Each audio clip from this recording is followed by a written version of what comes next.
What's going on, Star Wars fans? Hello there. We are live. It's Wednesday night. Nick and Derek and I are here. Mike's running a little bit late, but he will be here. So appreciate everybody jumping on here.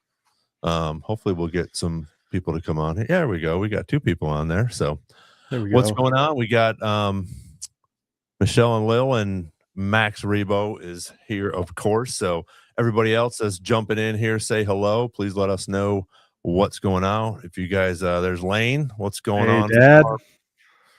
So hopefully, I'm sure everybody has seen the trailer.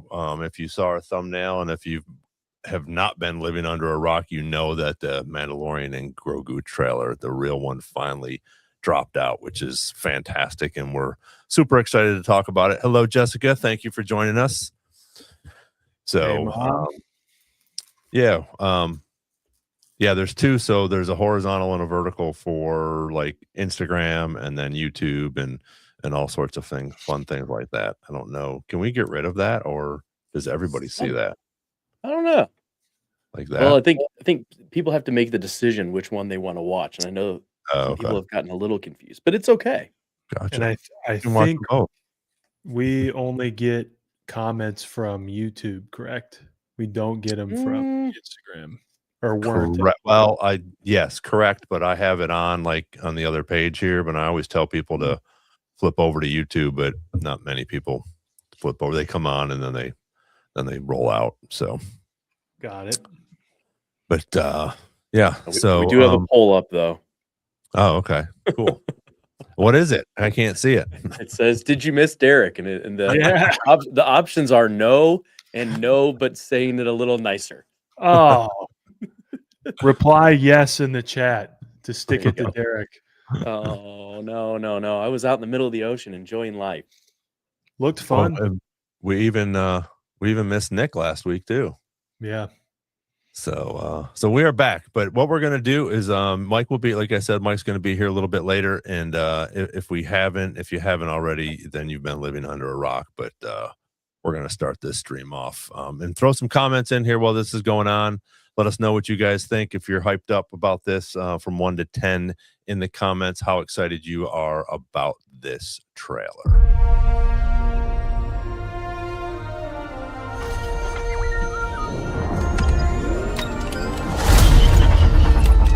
Hey, never touch the buttons.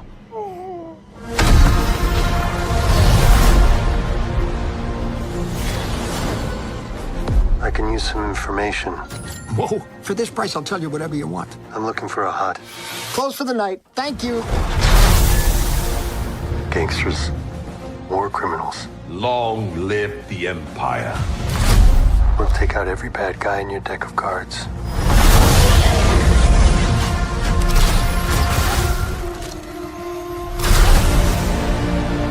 This isn't about revenge.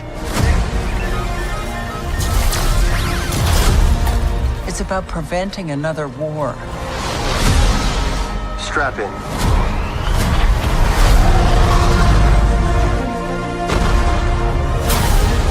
You will suffer. And then it will be his turn. Before going into harm's way, check your armor. The kid will live centuries beyond me. I won't always be around to protect him. Are you scared? You should be. Do we run? Or do we fight? I like this kid.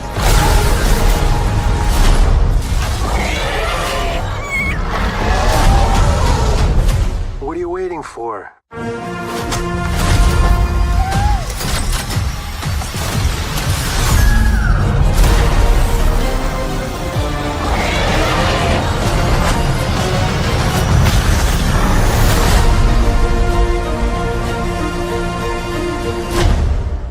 Let's save the rest for after dinner.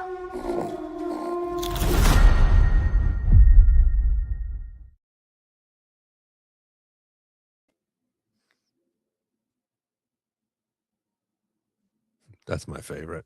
I don't know that. So I'll probably do this about 3 or 4 times. Yeah. That's totally fine. Understandable. It was so great. It was well worth the wait. Yeah.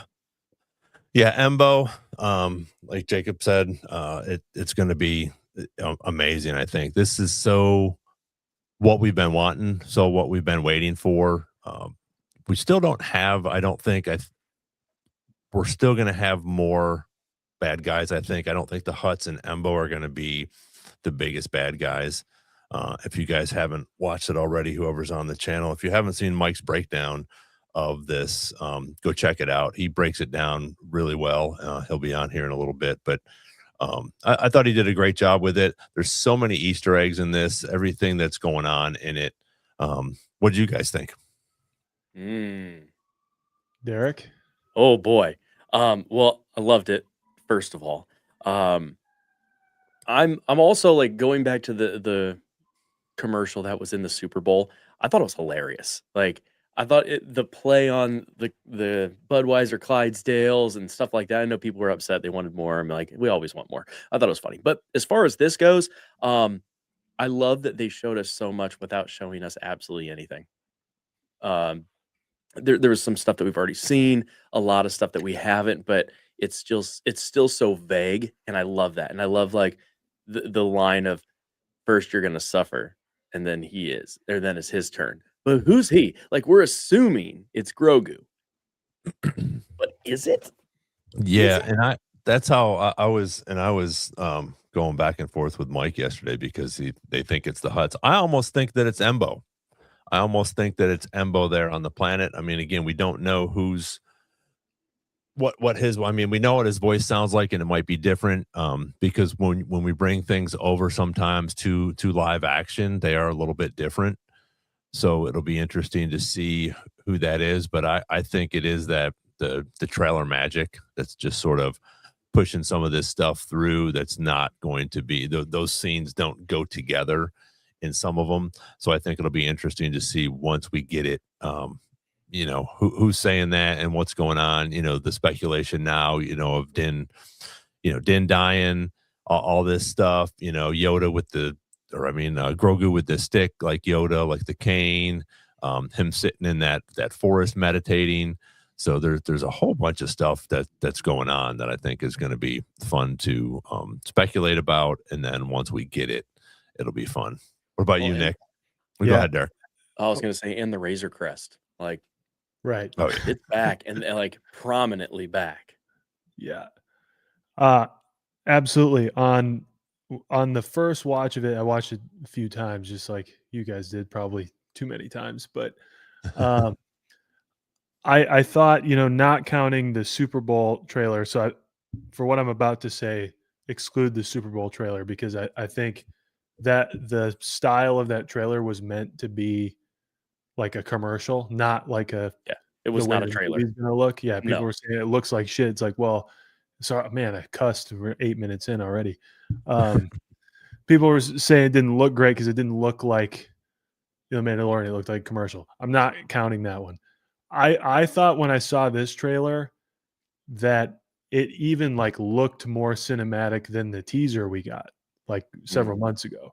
Like it looked like a Star Wars movie trailer. Not that the other one didn't, but I felt like it looked even different from the teaser. So that was one thing. And then the other, I'm trying to figure out, we're all speculating because like you said, Derek, it really doesn't tell us anything, but it does. It tells us way more than we were getting before.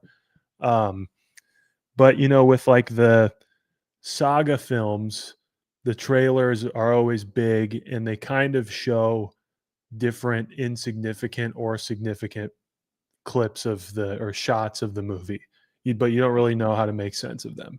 The example I'll use is like Force Awakens, Kylo Ren igniting his lightsaber in the Forest. Well, you don't actually get that in the movie. It's cut from the actual movie. But it's significant. It's cool. And it clearly is supposed to happen at the end of the movie. For the live action series, all of them, usually the trailers are for the first like 2 episodes that you get on the premiere night. Like the trailers have, for example, for Ahsoka, it tells you generally what the plot's going to be. And most of the shots are from the first 2 episodes. And so I'm wondering, is like which way is Mando going? Is it more alike the saga films or more like the live action series trailers? Because Mike had called it for a long time since the leak that the first act of the movie is the Hut stuff and the Embo stuff, and then we get into other stuff. If it's more alike the live action series trailers, maybe we just saw the first third of the movie via trailer, and the rest of it's we still don't know. I'd still be happy if that was the whole movie. Like we talked about, is this going to be a big Mandoverse movie, or going to be a continuation of The Mandalorian? I don't know, but I'm excited about it. So, sorry, I went off for a little bit there. No, that was awesome. Well, yeah, and I think that's what that's meant to do. Is it's meant for us to sit here and speculate about all these things, because no matter, I think if you guess it, you're lucky. Mm-hmm. Because like I said, with all this trailer magic, there's a whole bunch of stuff in there that's cut to a different scene than it was. So sort of like in that first one when it shows Grogu at first lifting up the little binocular thing, or the eye, just the one little thing, and then when they show it, it's like somebody's looking through two binoculars, or like binoculars instead of the ocular one. Mm-hmm. So there's a whole bunch of different things that I think that they can do and put these things in there for us to speculate about. Even Mike was talking about when that Ardenian, which I think is cool, that Martin Scorsese's the voice of that Ardenian in there, that he thinks that conversation goes on for a lot longer, which I'm sure it probably will. But all they show us is, him dropping the money down, asking about the huts, and he's like, I'm out. Goodbye. We're closed. So I don't think that is the full conversation, but just to see these people like that, Tom Cruise showing up on Starfighter, and Steven Spielberg showing up over there. Martin Scorsese, one of the voices for the characters in this movie. I mean, everybody wants a piece of Star Wars. As much as people bash it and say it's dead and all this other stuff, there's a whole bunch of people that still like it, and a lot of these big actors, actresses, directors, producers, everybody wants to be in and have a part in it, which I think is pretty cool. Agreed. Do you guys have any favorite parts of this trailer? I mean, I think the fighting scene with Stinky. Yeah, I gotta know what's happening in there. Like that's gonna be. I mean, we assume it's gonna be a huge part of the movie, but maybe it's not. Maybe it's a fast thing that happens.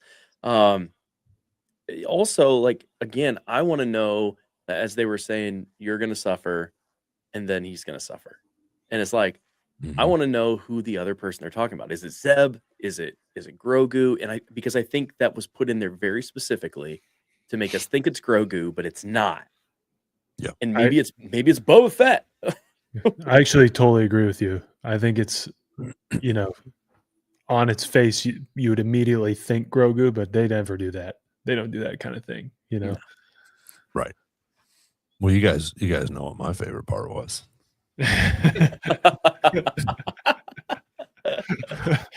So good. But I mean, the whole trailer was fantastic. I love how they opened it up with, sort of like that, the whole apocalypse now type of thing, which is so cool, Hey, we've lived long enough to get Force Awakens nostalgia. Yeah, absolutely. Yeah, same type of thing, which I think is cool. And then again, for this R2 unit, at first, even me and Mike were going back and forth, but because I couldn't see it at first that it was red when they dropped it the day before. But again, it's an astromech. Somebody at the beginning, I think it was Michelle and Lil, was talking about Pelliot. I think she'll be in there. I think that we will have Pelio in there, because I think we will go back to Tatooine at some point in this, because Tatooine is a huge planet in this universe, as we all know. But I think that we will get, not that she's not a cameo, but I think she's part of the series. So I think her being in this, I don't think would be considered a cameo. At least to me, I don't think that's considered a cameo, because she's part of the Mandoverse or the Mandalorian already. So it's not like she's a new character popping in or anything like that. Where Boba Fett, and same with Bo-Katan, I don't think that that's really a cameo because she's a big part of season 3. So I think that we'll see her as well. But Nick, I totally agree with you. We're getting stuff that's sort of at the beginning. I think this is the first, however they break it down in scenes or whatever they call them. That we're going to get Embo rolling up to their house, possibly blowing up the N1 starfighter, either doing something, taking Din to the huts or taking them both to the huts, because I think when they go into the huts, he's got Grogu on his shoulder.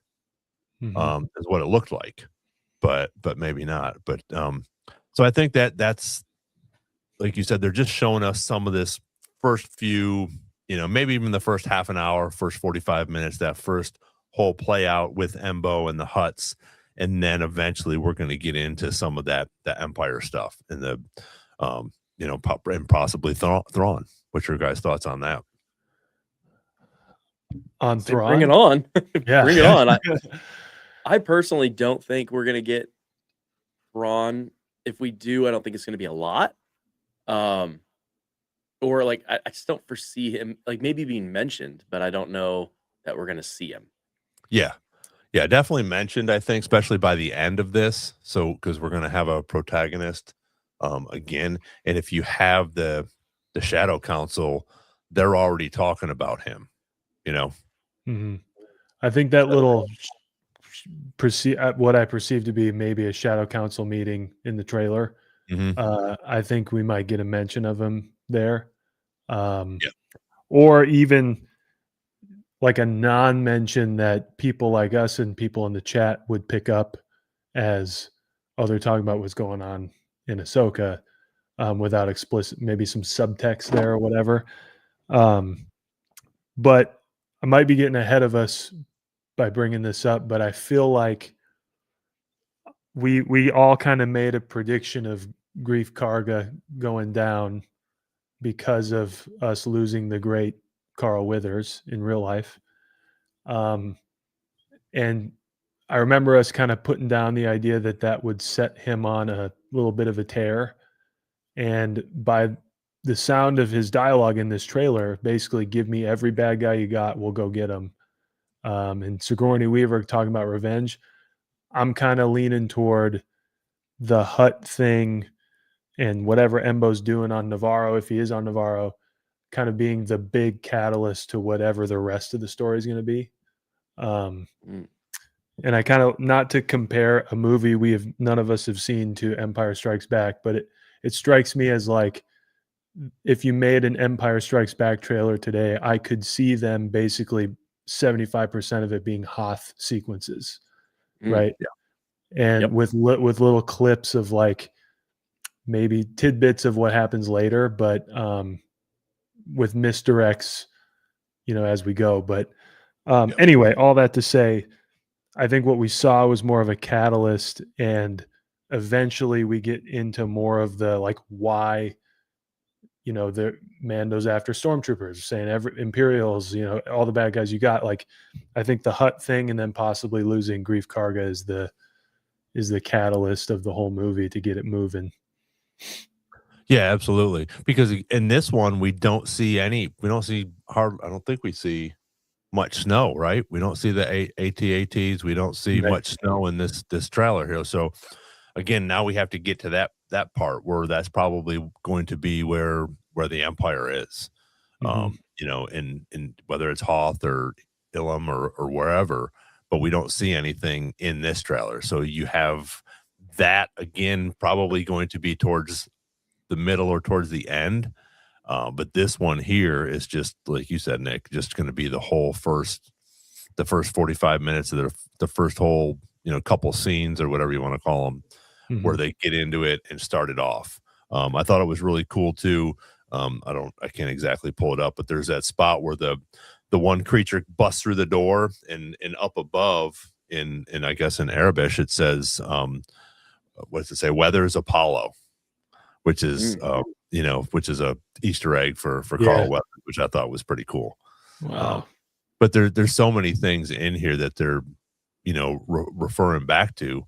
Some of the things, just the what do I got? I got it up here somewhere, but I think that's it. Yeah, I mean, him holding this little staff, which I thought was pretty interesting. And then the one with him sitting on the tree or the log right there in the middle of the forest, where I don't think it's Dagobah. No, do you guys have any ideas where you think that might be? Yavin. You think? I try not to. Reactions. No, I don't necessarily think it's Yavin. I just think it'd be kind of cool.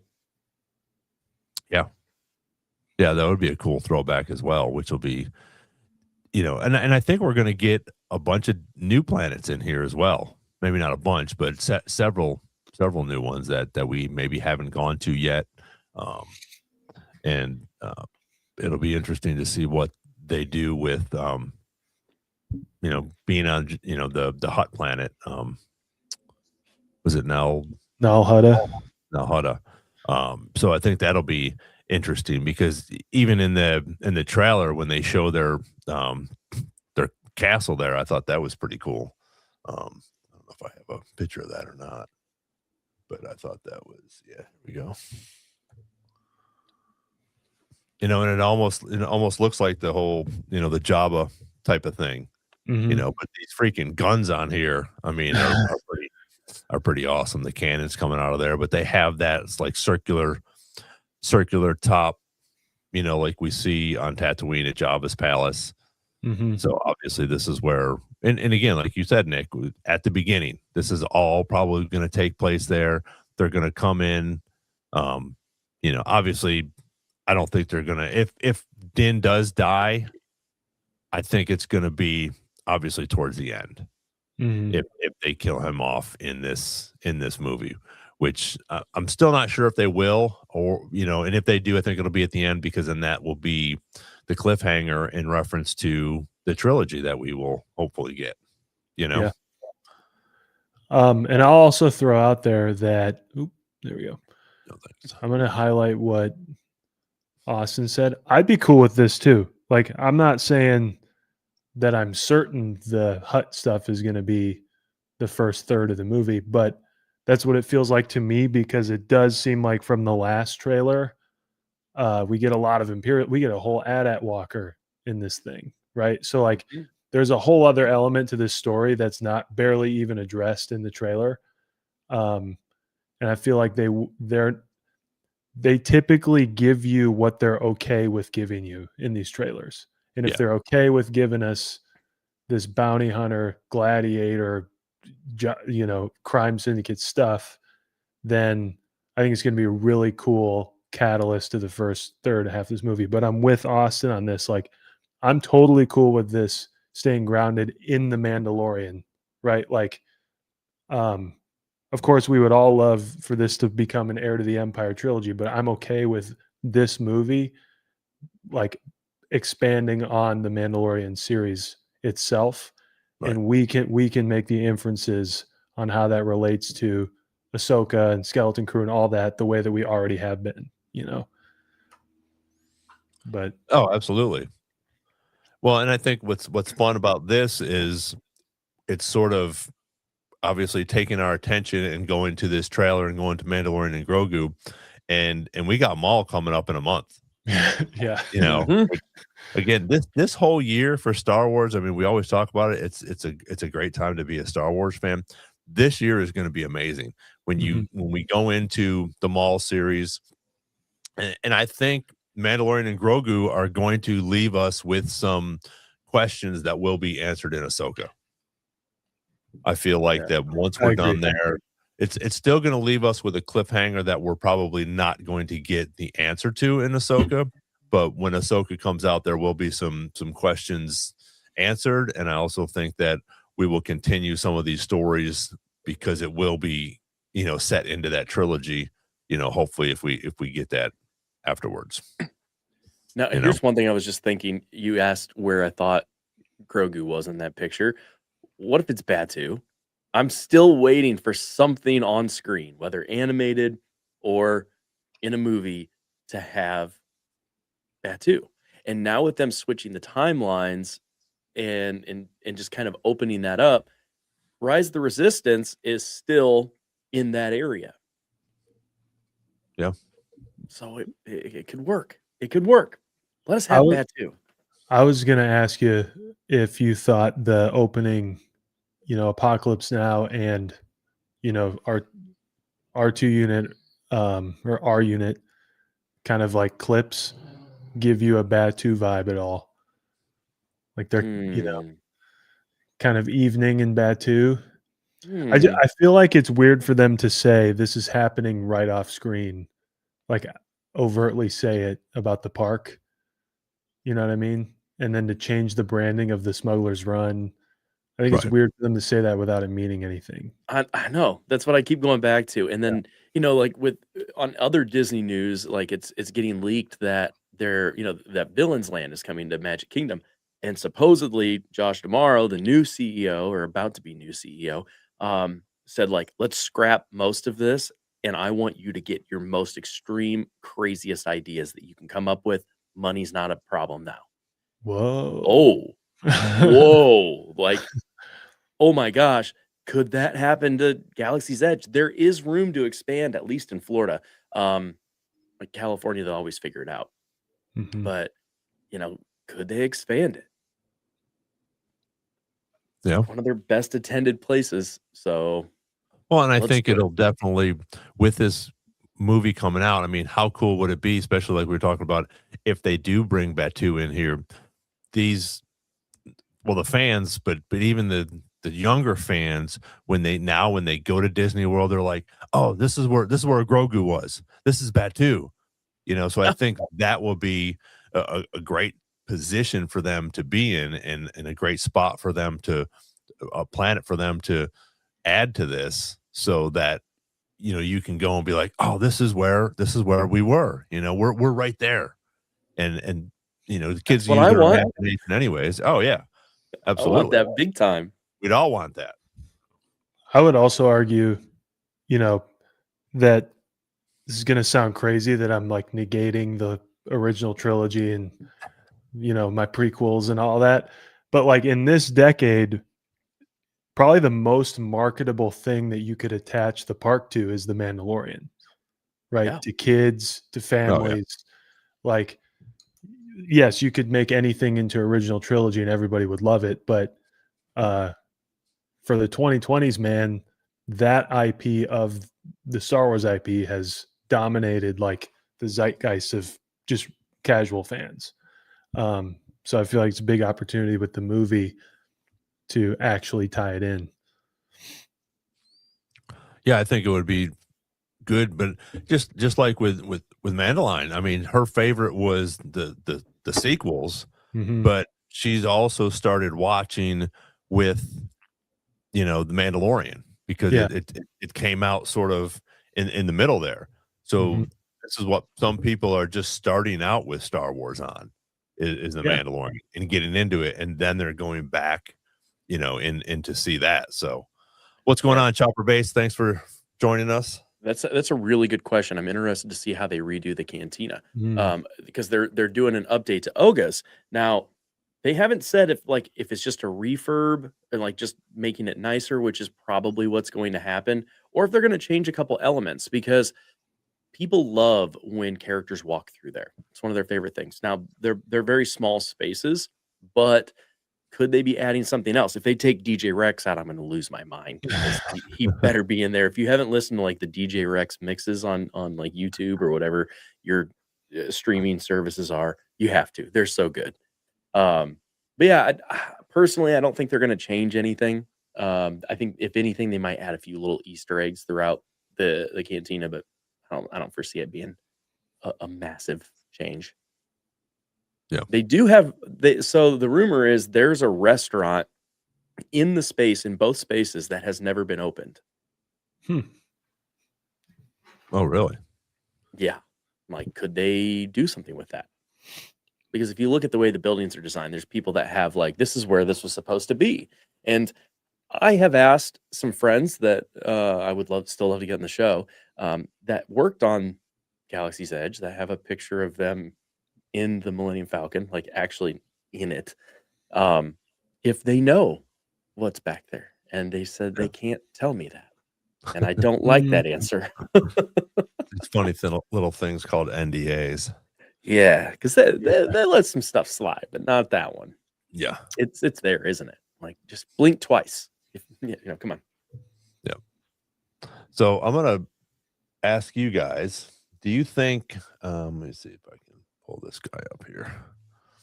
This guy here, do you think he is a Jedi that's talking to Grogu and asked him, "Are you scared?" No. No? No. I would say no as well.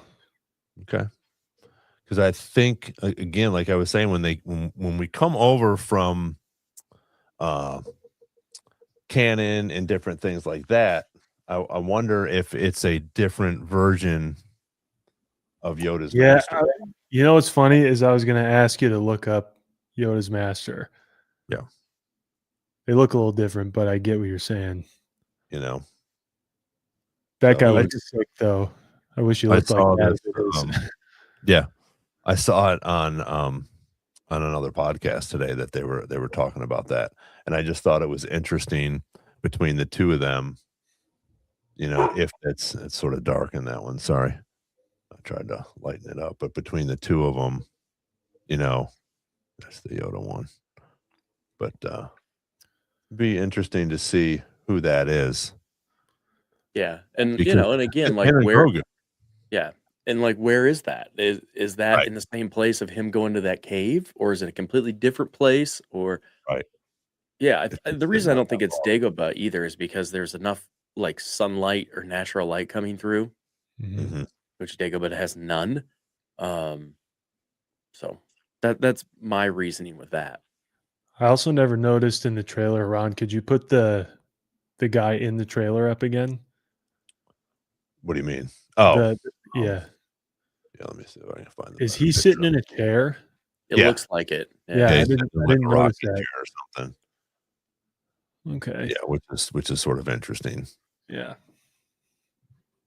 So again, there's so many different things that we're going to see and new things that we're going to see in this, which I think is going to be fantastic and just add on to all these things. But again, then it's also like, well, now I got to buy more Star Wars shit and more new Star Wars characters. Yeah, to it's almost like they thought of that. fit around. in the room. I mean, let's toy. be real. Come on, guys. It's all about the merchandise. Yeah. If all my times.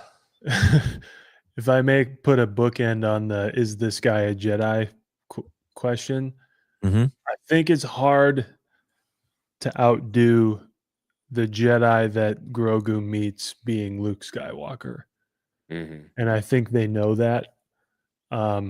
I do like whenever in Star Wars that there's someone who's like a believer, and they notice, whoever it is, whether it was that lady in Andor or people who are into it, or Lor Santeca from Force Awakens. He's not a Force user, but he's a believer. Right. I would like something like that, but I think it's really hard to go anywhere more than down when you have Luke Skywalker as the guy he dealt with. It's a Jedi, and Ahsoka for that matter. Like when he meets Ahsoka first, you're like, man, how could it get any better than that? And then it's Luke Skywalker. Right. And now I don't think they would.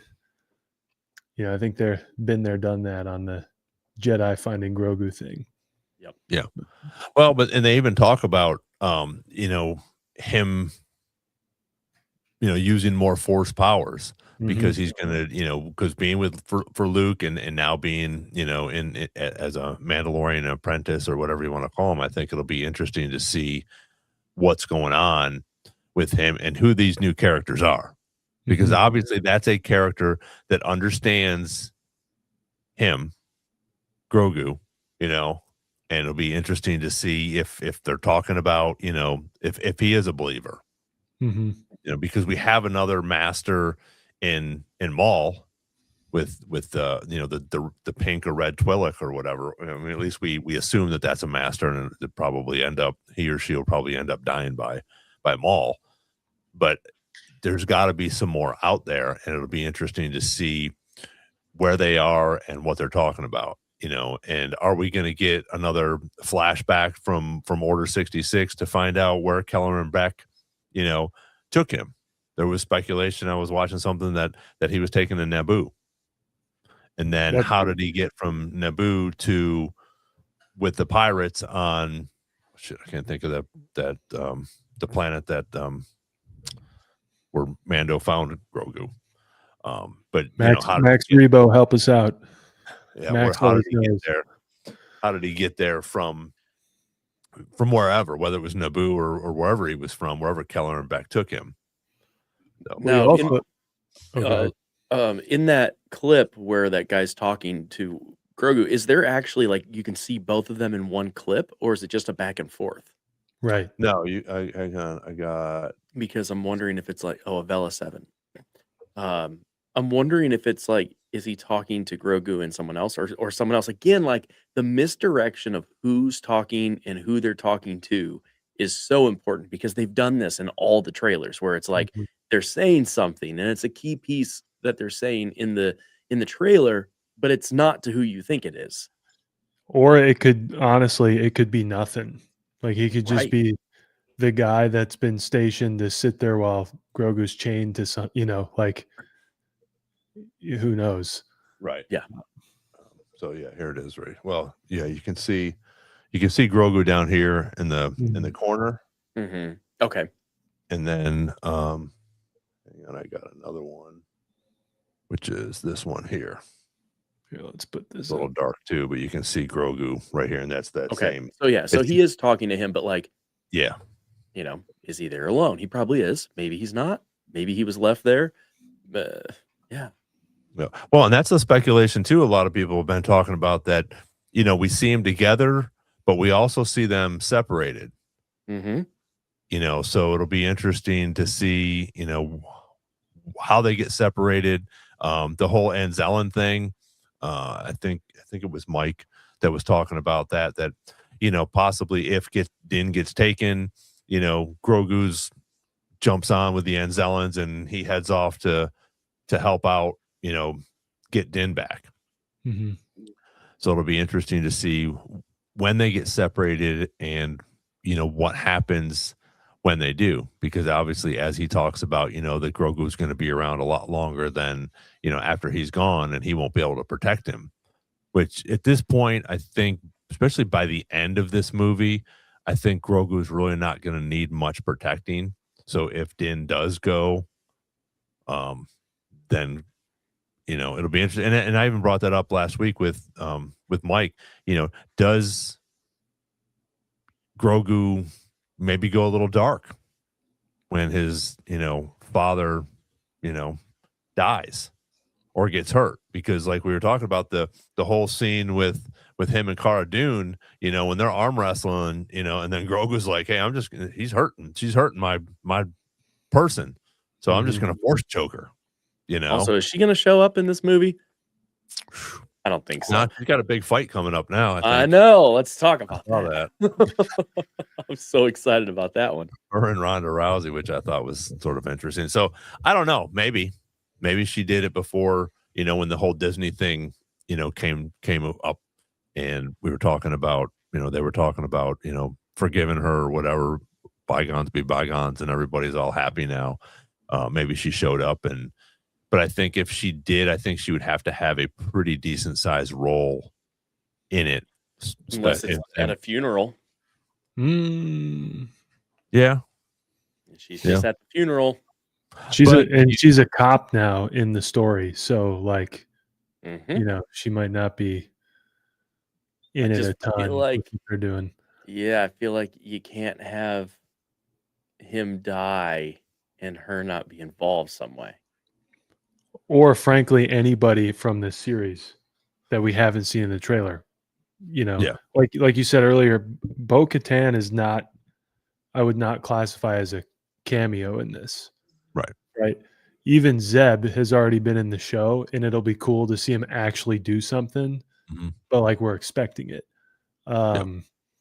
So I think there's a lot of, when we talked several weeks ago about things that we left Mando season 3 with, that we would maybe continue in this movie if it were a season 4. There's a lot of things that aren't even involved in this trailer, like i.e. the entire Mandalorian unification, Right. or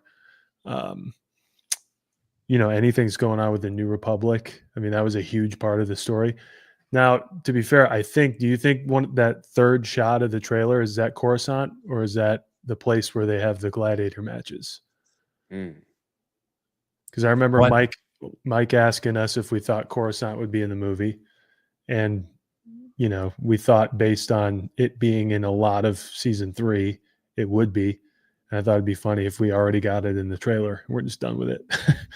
I think we'll definitely see Coruscant, but I think where the gladiators are, I think that's on Nal Hutta. Right. I'm just saying the shot that we saw, like, is that going into Nal Hutta, or is that, who knows? Yeah, it'll be interesting to see if they do that. It's one of the takes is Mando's helmet. No, I don't think that Thrawn I don't takes either. it. I think it's either one of the Hutt's what do you call it, palace guards, or it's Embo, because it's hard to tell if it's one of those or if it's Embo that's like standing there right next to him. Mm-hmm. Moff Gideon. Yeah. That's bad. It's Cal Nobody Kestis. dies. He's just It like was funny the other day. We have our text thread, and Mike sent something. Was like, "Oh, what do you think of this?" Or like, I have a theory on this, and I said, I just put a GIF of Cal Kestis, and Ron thought that Mike was putting that, and he thought it was serious. And I was like, "No, that was me, buddy. Just me." And we're at 42 minutes and 15 seconds before I said it. So, do you think that we'll see Cal in this, or do you think he would be more apt to show up in Ahsoka? I think we're gonna see him. Really? I think we're gonna see him. Okay. I'm just That gonna would be cool. Bold speculation. You've called things on this show before, Derek. This would be. I definitely have. Like, somehow this would be bigger than your CEO, your CEO call. Yeah, I mean that one was pretty well known. That was probably going to happen. I'll say my biggest call was probably Ando's girlfriend being pregnant. I was like, oh yeah, she's knocked up. Yeah, that was big. Yeah, you called that early too. Yeah, that was probably my shining moment. That'll go on my tombstone. I always thought that Cal would come back in relation to the path, because I thought when Obi-Wan came out, I was like, oh man, they're teeing up like all this stuff that's going to come out about the path, especially in animation, all this stuff. And we haven't talked about it since. So, it's been 4 years since the path has been mentioned. It's been possibly teed up a little bit in the tales, maybe with Ventress or with Barriss and all that kind of stuff. But that's where I thought Cal Kestis would enter. But now I think it's anyone's game. I think he is. Go ahead. Oh no, that was it. I was going to say he's going to be in this movie. Yeah, you got a game to promote. Yeah, true. But when's the game coming out? Because he could pop up in Ahsoka this year too. Yeah, no clue. He's gonna be in both. Oh, okay. Yeah. How about Maul? Want to throw a third one in there? Yeah, he'll be in that too. The trifecta. I'd pay really good money for all of those. I will just wear. I'll tell you what. If Cal Kestis shows up in all three, I'll wear a poncho every day for the next year. Wow. There you go, folks. Yeah, it's not going to happen. Right. It's not going to happen. But that's the one thing that he could definitely. I mean, if you wanted to, you could fit him into all three of these, because you have Dathomir that you're going to be with Maul. We're going to have Dathomir in Ahsoka. and he could definitely be in this Mandoverse, somewhere again, like we've all talked about. If there is a big war and something happens to Din, or we have to gather Boba Fett and Fennec Shang and all these other people to come fight, like you said, Nick, all the Mandalorians, they didn't all come together, and some have helmets on, some have helmets off. They didn't all come together just for the hell of it. Something's going to come of that. And I think we'll definitely see that in Ahsoka.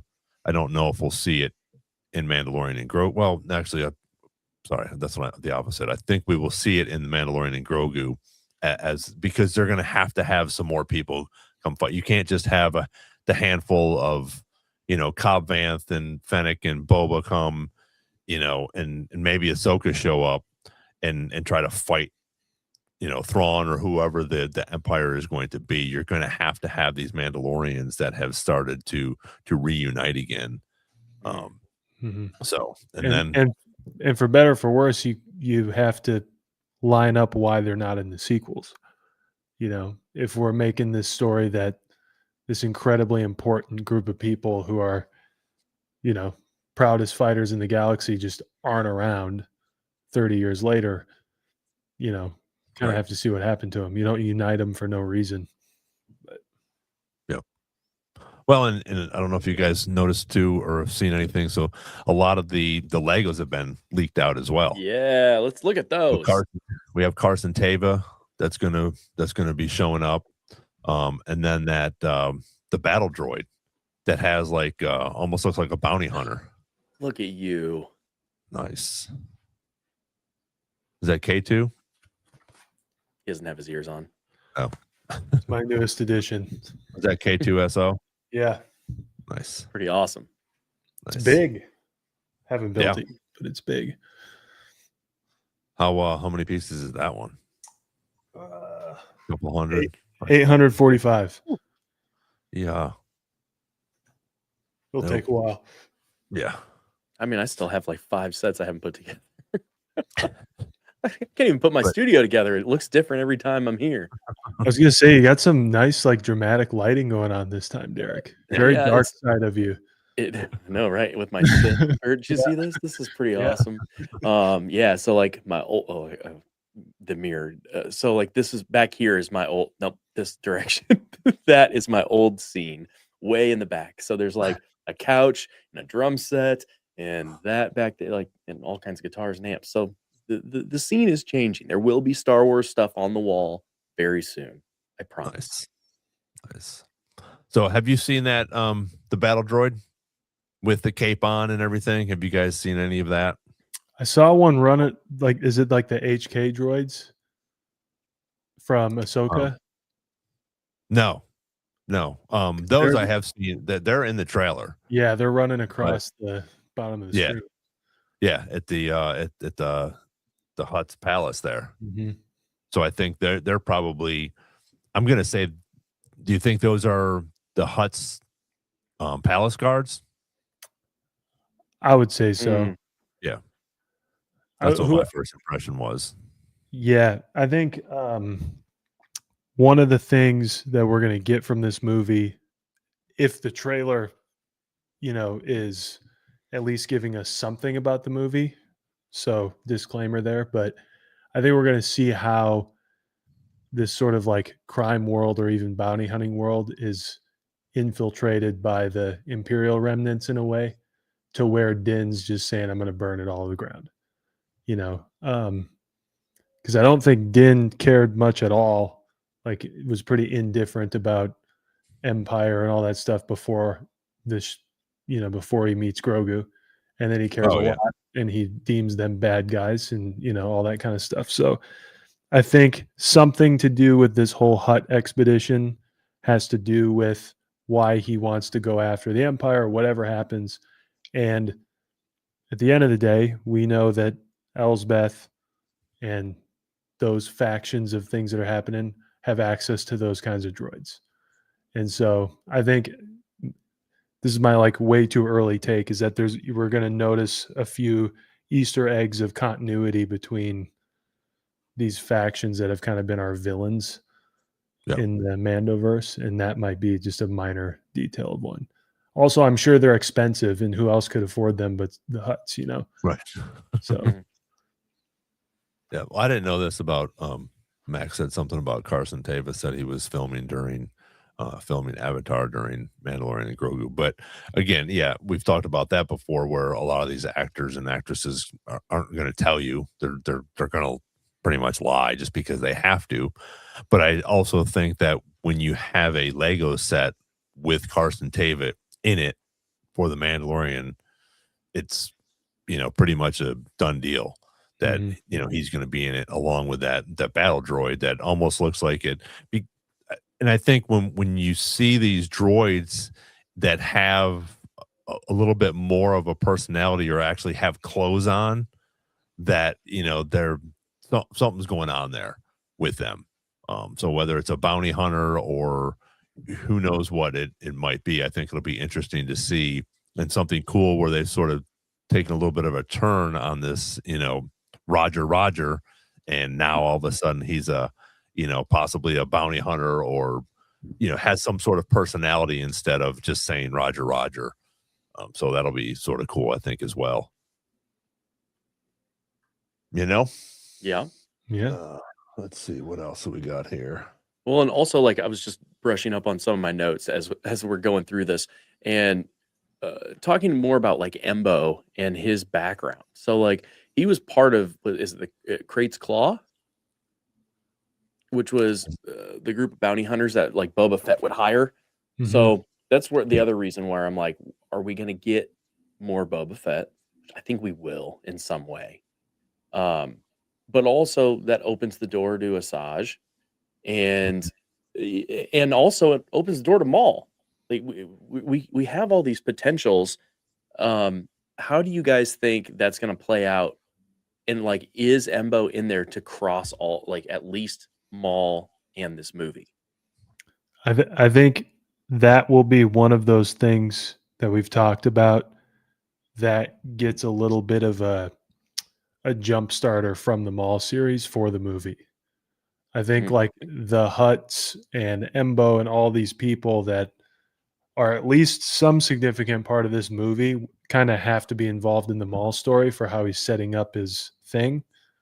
So I think it won't be necessary viewing to understand the movie, but I think it'll be very cool details that are teed up about like what you just said, the relationships between these organizations and the bounty hunters. Like, are Embo and Boba Fett still cool by this point? I know it's a long time away from Shadow Lord, but I think those are the things that the animated series will tee up for the movie, as well as then it'll tee up Dathomir stuff for Ahsoka, in my opinion. But that's just my guess.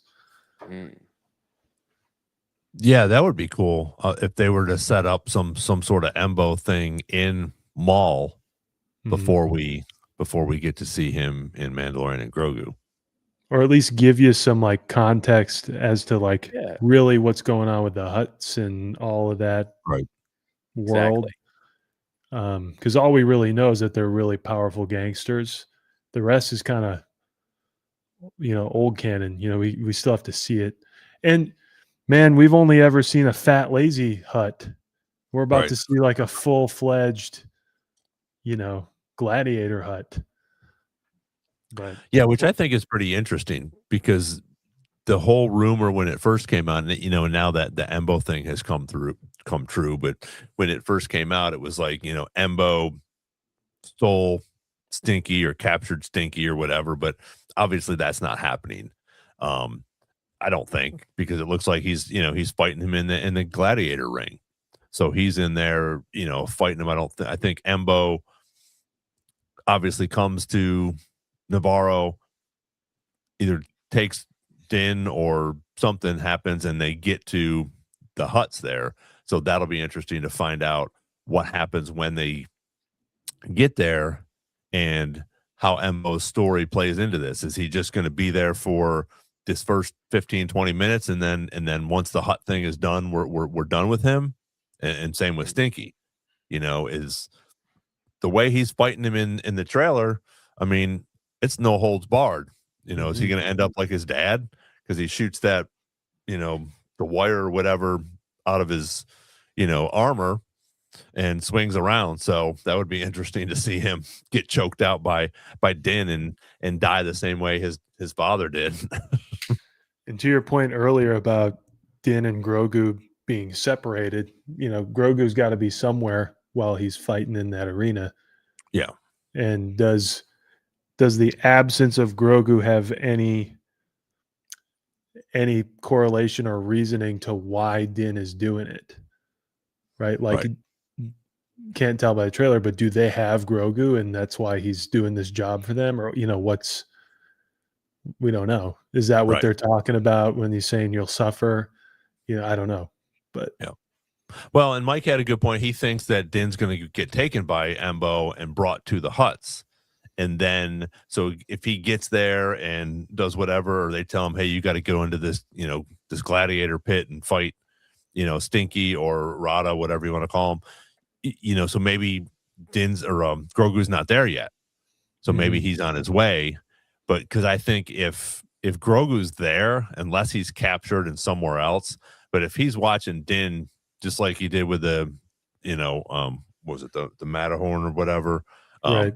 He's going to stop anybody from hurting Din if Mando's around or if Grogu's around. Now, what if Din is the one that hires Embo? Because here's some other things. It's like, if you look at Embo's history, like, he does not have any vengeance with anybody. He's just straight up like, who's going to pay me? I'm going to do this. I'm not going to go after later. But he's worked for the Hutts. He's worked for Boba Fett. He went against Lando. Like, he went in to try to get Lando. He found the Millennium Falcon. He was in Jakku. So there's like all of these things. Like, maybe he's helping Mando get his ship. Because how does he get the Razor Crest or another one? Obviously not his. But how does he get another Razor Crest? Originally, we thought maybe it was Zeb doing that. Maybe it's Embo. Maybe it's Embo and Zeb. Yeah, my only thing with that is if it was, they did some really good trailer trickery on that, because the way that they present him in that trailer is he's like approaching Din's house, and that's possibly where we and I think that's more logical for sure. Yeah. Like, I think that he's probably going after Din, but maybe Grogu gets captured and he hires Embo to get him back. Yeah. Wouldn't that be quite the twist? Yeah. I think trailer magic, it doesn't have much limitations, especially when we don't know anything. Oh, Mike's trying to get on. He doesn't have the link.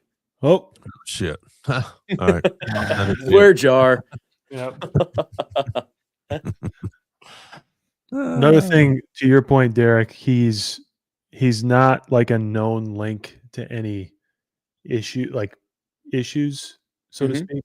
So for example, Cad Bane in the Book of Boba Fett, let's forget for a second that he was literally the right hand hired gun of Darth Sidious, not Palpatine, Darth Sidious, who's not, this guy he knows.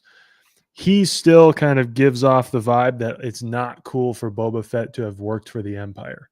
Like, that there's some kind of derogatory message toward, working for the Empire.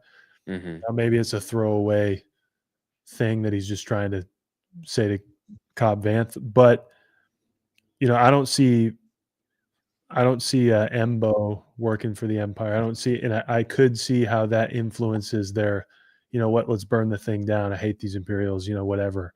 And if they have any influence, that would be interesting. Hey, Mike.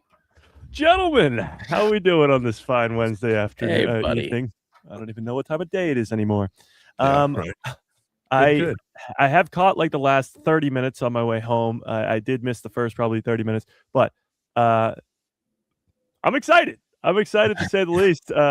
This trailer definitely served its purpose, let's say, in getting at least not just me, but even the fandom. Like, I look around and it seems like people are like, okay, this is good. This is happening. This is something to get excited about, as opposed to the first trailer, which was not that case.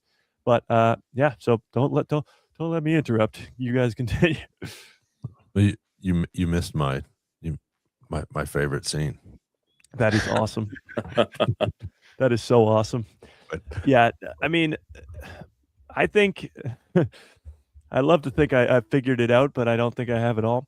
I mean, I think a lot of this does have to do with Din and Grogu being separated for a big portion of the movie, which kind of comes to a surprise to me because as you watch the trailer, there are so many scenes, probably I haven't gone through, but at least half of the scenes where they're separated in both trailers, where it's just Din by himself doing a cool action shot, or it's just Grogu by himself doing a cool thing with the Force, whatever it may be. It does seem like the two are going to be separated quite a bit in this movie, which I didn't see coming at all. Another thing I didn't see coming at all was Pedro Pascal's face. yes. Have you guys talked about that? Yeah, we haven't even talked about that No, yet. which Oh my goodness. that doesn't surprise me because of how much of a stink he was raising before and like, you know, Yeah. threatening to almost leave the show because he wasn't, you know, he's not a face character. So that does not remotely surprise me. Well, I agree to an extent, but in season 3, there was that argument, and they were like, nope, no face. You're good. We haven't seen his face in 6 years since Yep. season 2, all the way back in 2020. So I was shocked that, well, one, they're showing his face at all, but two, that they showed us in the trailer that they're going to show his face. And I get promote the movie, Pedro Pascal, big name actor, whatever. It's a good business move to get people in seats. But as a fan of the character, I'm like, holy crap, this is crazy. Yeah, I think it Oh, yeah. satisfies both things, right? Like it's a great business move to get the Yeah. movie out there, to put his face in it. But like it also adds this kind of angst of why did that happen? Because we know that that's a really hard thing to pull off to get Din to get his helmet off. So Yeah. I think it satisfied both crowds in that respect. Well, And I in got the a couple- trailer, he just casually just like rips it off. It's like, you know, so it'll be Yeah. interesting to see how that whole scene transpires.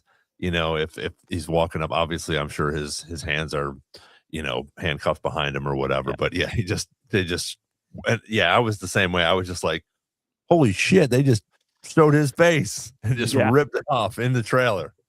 Because when you think about it, in season 1, when even he's dying, he doesn't want IG-11 to take that helmet off. He's literally dying.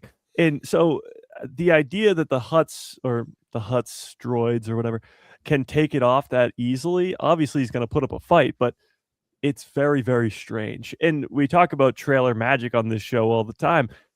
It does seem like there might be a little of that going on because there's 2 separate scenes in 2 separate trailers of Din Djarin going to that door. And now we know behind the door is the twin Hutts. But the first time in the first teaser trailer, he's coming in guns a-blazing by himself, shooting those 2 droids at the entrance. In this new trailer, he's not by himself. Grogu's right on his shoulder, and the 2 droids are kneeling as he walks in. They're kneeling by the door.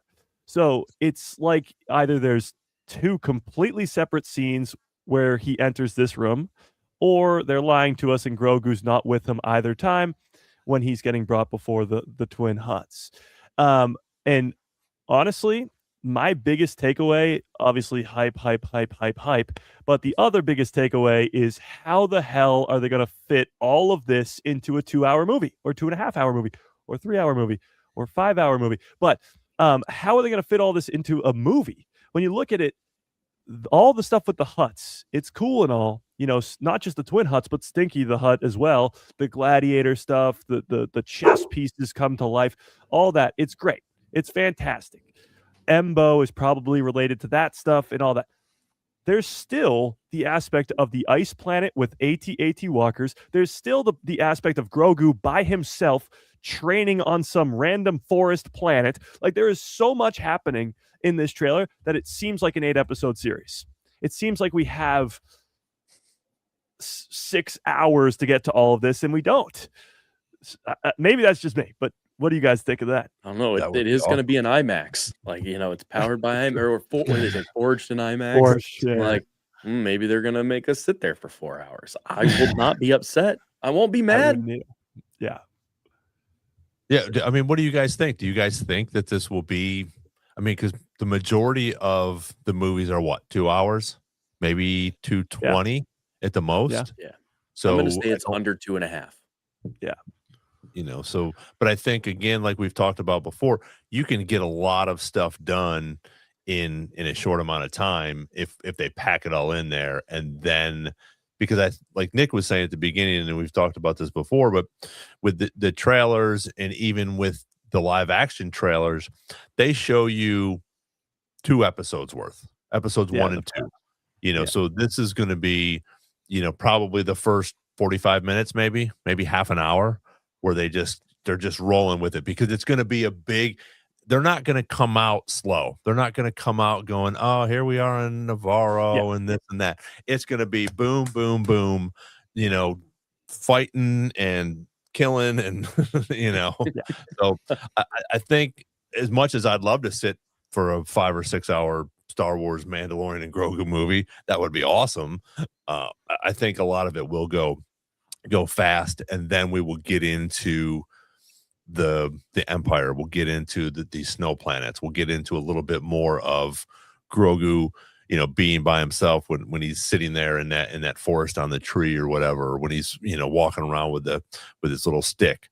But I think it'll be interesting as we go on, and what that second scene or second part of it is going to be about. Well, I always like to find or try to figure out, like you just said, a lot of this is probably from the beginning of the movie or the first couple, I don't know, half hour, 45 of the movie. Does that mean that the opening scene has to do with the Hutts? Is the opening scene the gladiator battle? Is the opening scene Embo coming to Navarro and kidnapping Din Djarin or something? Like, what is that opening scene? Where do we kickstart us off into the story? Because in the trailer, at one point, Colonel Ward, Sigourney Weaver's character, is talking about, this is not about revenge. Revenge for what? Like, what are we even talking about here? My biggest thing is, if the opening scene is Embo coming to take Din Djarin for the Hutts, like Chrysanthemum was sent by the Hutts to kill Boba Fett, if this is Embo going to take Din Djarin, why? Why do the Hutts care? Why are they after Din Djarin of all people? Why? That's my biggest thing. Go ahead. I was going to say, with my only hesitation with Embo being sent to get Din, like, they know who he is. They know, like, Embo's great, but he's not good enough to get Din. He couldn't even get he couldn't even get Lando. True, but he Good point. is. He's going to. He's going to get Din Djarin.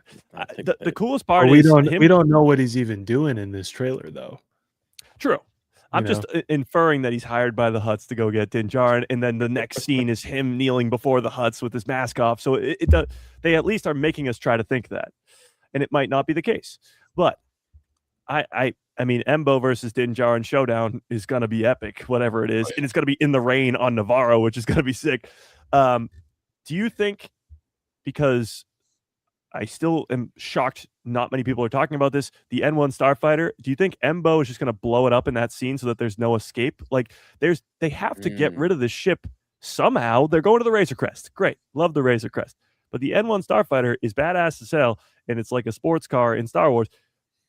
If the opening scene is Embo coming to capture Din, and he's like, you're not escaping, and puts an explosive on the N1, and you watch it blow up, which would be, terrible. But it would explain where that ship went, because as of right now, there's no N1 in the marketing, no N1 in the trailers, no N1 anywhere. It's just Razor Crest and Razor Crest all the time.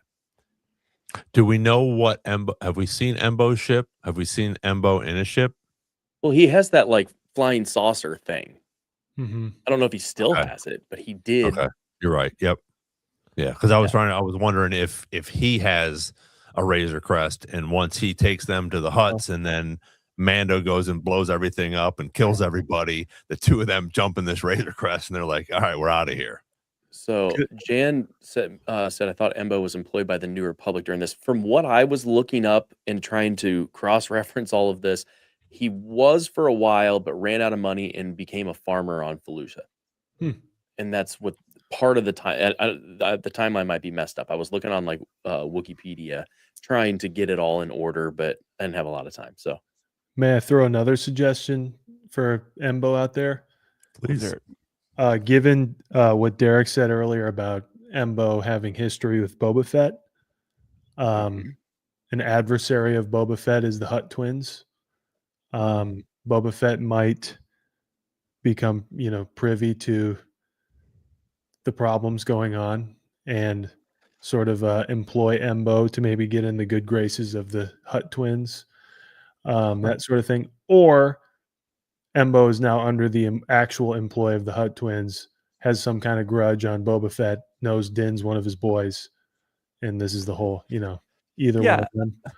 I like the idea that this is I guess, repercussions of the Book of Boba Fett, and this is the backlash to all of that. But, and correct me if I'm wrong, I haven't watched Book of Boba Fett in a while. Doesn't it end, at least with the Hutts, doesn't that confrontation end with them being like, we're okay with you now. We're actually going to even give you a Rancor, like, as a gift. Like, doesn't it end well on good terms with the Hutts? I think that's like a mob little... Yeah, like a backhanded, like, oh yeah, you're cool. Yeah. But remember this, and then like, kiss on the cheek. To think that they're not also like in support of the Pikes wiping him out, I think would be naive. That's what I was gonna say too. Is he doesn't go after the Pikes specifically, but Din and Boba Fett take out a ton of. Hutts specifically, but him and Boba Fett take out a ton of Pikes, and they're not the same family, but still they might be. They probably have each other mutual out. interest. Yeah. Well, let me, I guess, raise you a different question. What if the opening scene of this movie is the gladiator stuff? And it's this big epic fight scene, whatever. It's a cool introduction. Din Djarin, like Thor in Thor Ragnarok. But he kills Stinky the Hutt. And that's why they're pissed. That actually, to me, makes the most sense as to why they're in such a predicament. Yeah, well, that would make sense too. When they show him with Rada or Stinky in there, I mean, he shoots off that, whatever wire or rope that he has and sort of grabs him. And that's what I was saying, to be funny, but also, does he strap him up like his dad and choke him the hell out and kill him that way? Or does he just kick his ass and knock him out? Because it'd be interesting to see. And I also wonder if you're going to have, is it Jeremy Allen White? Are you going to have him in there for 2 minutes and have him three lines because he's in there? So that'll be interesting too. If he kills him off, I understand and I see where that's coming from and where that could definitely be a problem if he kills him in front of the Hutts. Yeah, but it'd be interesting. I don't know if it would be that dramatic at the beginning when you're hunting. But again, we got Martin Scorsese, and he's probably only in there, even like you said, that's probably a shortened scene. I'm sure there's a little bit more conversation in it, but it's not going to be more than 30 seconds or a minute. So maybe so. Yeah. Well, let me. All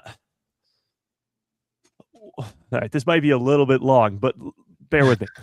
The opening scene is, I go back to Embo taking Din Djarin, and we don't really know why. We'll just leave it at that. So he takes him to the Hutts. They rip off his helmet, whole big thing, and Grogu and him are separated. Grogu and the Anzellans, great rescue mission, whatever. When Din Djarin is sent to the Rancor pit, but for the Twin Hutts, it's this giant white lizard thing, which is so badass. Do you have a picture of it, Ron? So when he gets sent to this giant, lizard snake thing, for lack of a better word, that's when Din and Grogu save him. Because if Ron's going to pull up the image I'm thinking, which would be crazy. Oh, look at that. That's perfect. If you see that pipe right in the middle between them, in the first teaser trailer for the movie, the very end of it is Grogu and Anzellans going through a pipe, a sewer pipe, just the same size as that and just the exact same. So I think they're going to pop out of that. And just like Grogu saving Din Djarin in season 1 from the Mudhorn, he's going to save Din Djarin from this lizard. Because snake. Here's the thing. You look at this image, how on earth is he going to survive that? How on earth does Din Djarin live? The only thing would be Grogu coming out of the pipe and being like, nope, I'm going to stop this and saving the day. So I think this is the Twin Hutts Sarlacc pit version, and Grogu and the Anzellans finally come and save Din Djarin. From there, that's where the revenge comes in. Sigourney Weaver says this is not about revenge. I'm going for revenge. Din Djarin's going for revenge. He goes to Martin Scorsese. I'm looking for Hutts. No Hutts here, blah, blah, blah, all that. He finally finds a Hutt in a gladiator ring. fights him in the gladiator ring, and eventually Rada goes, I'm not with my family anymore. I'm an outcast. I'll help you go attack my uncles, or uncle and aunt, whatever they are, the twins. I'll help you go attack them, because from what we heard from Jeremy Allen White, his role is bigger. Like, it's not just going to be a couple lines. He says he's slithering around with Din Djarin, and he's faster than Jabba the Hutt. He can actually move around a little bit. So that means he's going to be in a big portion, or not a big portion, but a solid chunk of the film. So I could see him being like, I'm a Hutt, but I'm not with those other Hutts, but I'll help you. I have for some reason, a vendetta against my the twins, and I'll help you. And maybe that's him helping. We always see Din Djarin pick up a team along the way in these projects. Maybe instead of Fennec Shand, Boba Fett, Cara Dune, and Bo-Katan, his team is Grogu himself and Zellens, Stinky the Hutt, and Sigourney Weaver, of course. And Zeb Orrelios, of course, a bunch of aliens in Sigourney Weaver. But I think Stinky the Hutt will have a bigger role. So now, I guess what is your take on that being the plot? Because then we got to be at least an hour into the movie by now, and we still haven't seen the Empire yet, which is clearly a big part of the movie. Right. Now, I love that theory, and could that theory play into why he got another Razor Crest? Like, maybe that's why the Starfighter is gone, because small. He got Stinky. He's like, oh, I can't ride in that. Yeah, and they're well, let me get rid of it. Let me sell it. He trades it, and someone thinks they got this sick deal. Like, yeah, I got this old ass Razor Crest, and you want to give me this thing? Mm-hmm. Yeah, to him, it's like the most valuable commodity out there. I do want to say that I feel like our experiences with the series version of this show and stuff maybe has spoiled us on like what you can accomplish in a short amount of time in a movie. So I think back to a lot of all of the saga films. If we were to talk about the first act of each of those movies, you go like, how are they going to do that in 2 hours? And I feel like they do a pretty good job of giving you what matters. I think, Mike, we could accomplish everything you just said in like 40 minutes. Well, I guess the longer part would have to be Din Djarin gets captured and there's like a stake to it. And then Grogu saves him, and it has to feel like something, because then he needs to have revenge. And I honestly think it'll all come down to the Empire, because it's like, who hired the Hutts to go get, or I guess the Hutts wouldn't have to be hired by anybody, but who's the top dog that wanted Din Djarin? And maybe Embo failed. Maybe the mission was to go get Grogu, and this is all about Grogu because the Empire wants Grogu and his blood, like they have for the entire first 3 seasons of the show. So maybe it's about getting Grogu, and somehow, some way, Din Djarin saves Grogu. Embo just captures Din, brings him to the Hutts, and that's why the Hutts say, you'll suffer, and then we'll get the kid, or then we'll get him next. Well, this we talked about earlier is, are they talking about Grogu? Because they say he'll suffer next. Maybe that is not Grogu. Yeah. I did. It did cross my mind that there could be Boba Fett again. If this is all a backlash from the Book of Boba Fett, like, we'll get you first, and then we'll get your friend. But if or maybe the goal, it's Zeb or anyone else. Oh yeah, true. Could be Zeb. It could even be just like you said, Mike. They send him down to their version of the Rancor pit, and it's just a throwaway, like, we're sending him down there, and you're next. Like, yeah, and maybe, or maybe it's Stinky. Yeah. Oh, could be. Maybe they're so pissed at him that they, find the most worthy opponent for him. Mm-hmm. And well, the thing is, I mean, we've talked so much now about the Hutts. The big, I guess, other side of this is the remnant of the Empire. They give us the "Long Live the Empire" scene. They give us the Din Djarin coming in by himself without Grogu into that with the flamethrower, taking down the snow troopers. All badass. They've split up again. But that's a whole nother aspect to this movie that really this trailer doesn't really touch upon much, except for that one scene. So, I mean, how do you guys think this turns into the Empire being important? Why does Din turn to the Empire after all this stuff with the Hutts? My thing is, I'm not sure if if the whole revenge thing is that for the whole Stinky and Embo and Grief Karga type of thing. Maybe it's something different. Maybe it's something that he, because maybe the Empire, we don't know how they're going to kill off, Grief Karga. Is it at the Empire, or is it going to be Embo when he shows up? Does he show up and go into town and kill him off and then come get Mando and Grogu, or does something else happen to him beforehand? So that's interesting. But and my thing was, and I know I know I went back and forth with you yesterday on the podcast, but my whole thing with that whole, and I'm going to try to pull it up here, with that whole Embo and the Hutts, I know it seems like that the Hutts are saying, and you're next, but I think that's some of that trailer magic, because you go from Embo in the rain to the Hutts, back to Embo in the rain, back to the Hutts, and they're talking the whole time, even though it looks like his mouth is saying that. Is that what's really going on? And along with the chat yesterday, when's the last time, besides the one, what's the name of the Hutt that actually speaks English? Zero, Zero. But the rest of them don't, even in the council chamber. Well, so that'll be interesting, I think. To that point, though, you're talking about like who's speaking, Embo or the Hutts. The Hutts, the twin Hutts in the Book of Boba Fett, speak Huttese, and Embo speaks his own language. Like, he doesn't even speak English at all. Like, he speaks this made-up fake French. I actually watched a video on it today. Dave Filoni explaining how they came up with Embo's voice.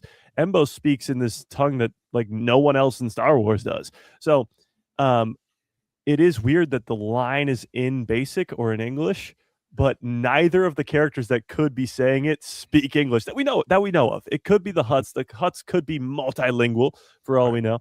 But yeah, it is interesting. To add to your point, Ron, I made a point earlier about revenge maybe being for Grief Karga, and then we made the point that it's maybe about the Hutts or whatever they did. She could just be referring to like the broad revenge against what the Empire has done to both their lives. Like what the Empire has done to Grogu. He's like, I'll protect him no matter what. What the Empire has done to Mandalore, just in general. This thing that Din, prior to this show, didn't really concern himself with is now like central to his life. And he might be like, no, I heard about these guys who are after my son. I know where they are. I'm going to go kick their ass. And her point could be like, this isn't about revenge. Like, I'm one of the few people who think we're about to be in a war.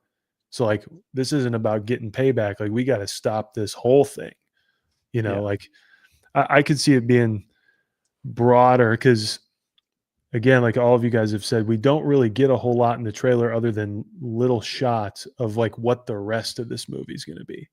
Yeah. And I think Sigourney Weaver is a good move to put on the screen to get you to pay attention, to transition you into a change in story, if that makes sense. So I'm just throwing a little wrench in there. I've seen a lot of chatter online. I don't know where it came from, that people are saying they think Sigourney Weaver is evil and is working for the Empire, and she's gonna turn on Din and Grogu. I was like, I don't know where that came from, but they're like, she just acts a little strange in the trailer. I'm like, I don't see that, but okay, I'm for it. In the 2 seconds you see her, yeah.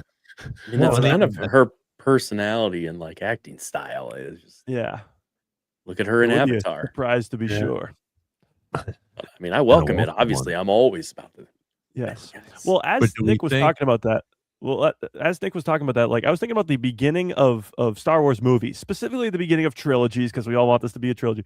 But you think about the opening of the Phantom Menace. It's Obi-Wan and Qui-Gon going to the Trade Federation, and then it starts this whole chaos on Naboo and this big fight scene and whatever, or I guess action scene of them landing on the planet. The opening of A New Hope is the iconic Star Destroyer chasing the blockade runner, and Vader and the stormtroopers taking over the ship.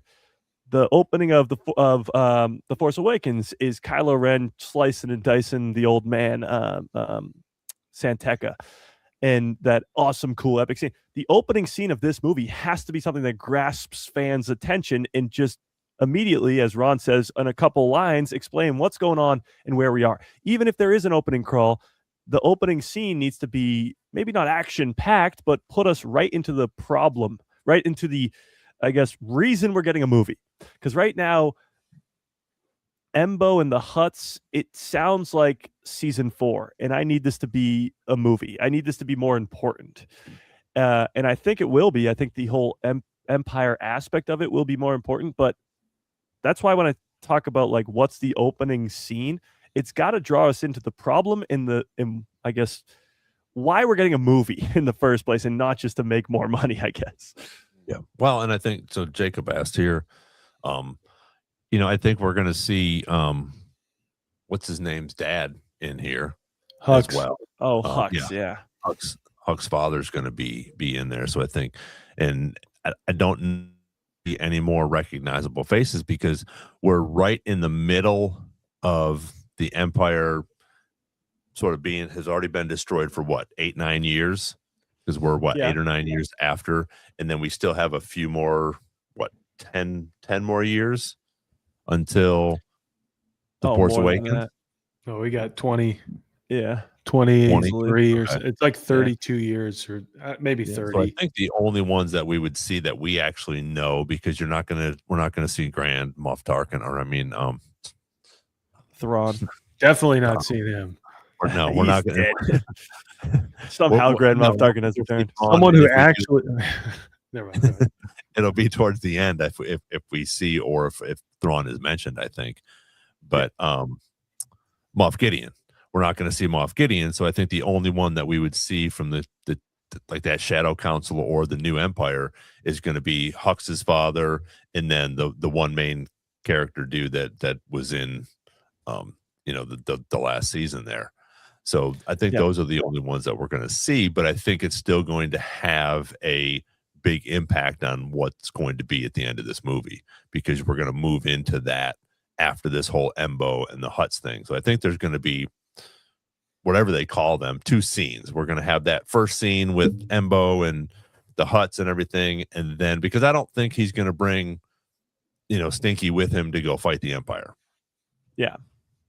So that'll be interesting how that, if that is what happens, and they're going to have to get with Zeb. Yeah. They still, I don't think Mando hasn't met Zeb yet, right? Because it was Carson Teva at the bar when Zeb comes in. Met. So that'll be interesting to see what's going on. So, thanks, Max. The Hutt stuff does have to also not lead into the next stuff, but it has to have something to do with it as well. Like, it can't just be 2 completely separate stories in a movie. Like, it has to be connected in some way, shape, or form. And I don't know how one leads to the other, but as you mentioned, the Shadow Council, I feel like there needs to be a Shadow Council meeting in this movie, not only for people who just didn't see Mando season 3, but to explain what's going on with the Shadow Council. They lost a member last we saw. Moff Gideon's gone, and we know for a fact that 2 Shadow Council members will be in this movie. We already saw one in this trailer, but I guess the more important ones, like you said, are Hux's dad and Captain Pelion, which is Thrawn's sort of in guy on the Shadow Council. Like, that scene is going to be so important. This icy planet, which, by the way, I'm thinking less and less is Hoth, but this icy planet is going to be significant. When you look at all the marketing and toys and the AT walkers and the AT RTers, RT sets and all that, and the snow troopers, it's so much of it is focused on this one planet and this one Imperial side of the story. And this trailer gave us very little of that side of the story. But I think that picture that I just had up there, I think is cool, which almost, like you said, it's probably not going to be Hoth, but that's why I think it will probably lean a little bit more towards Ilum, because that's where this is going to start, which is so cool.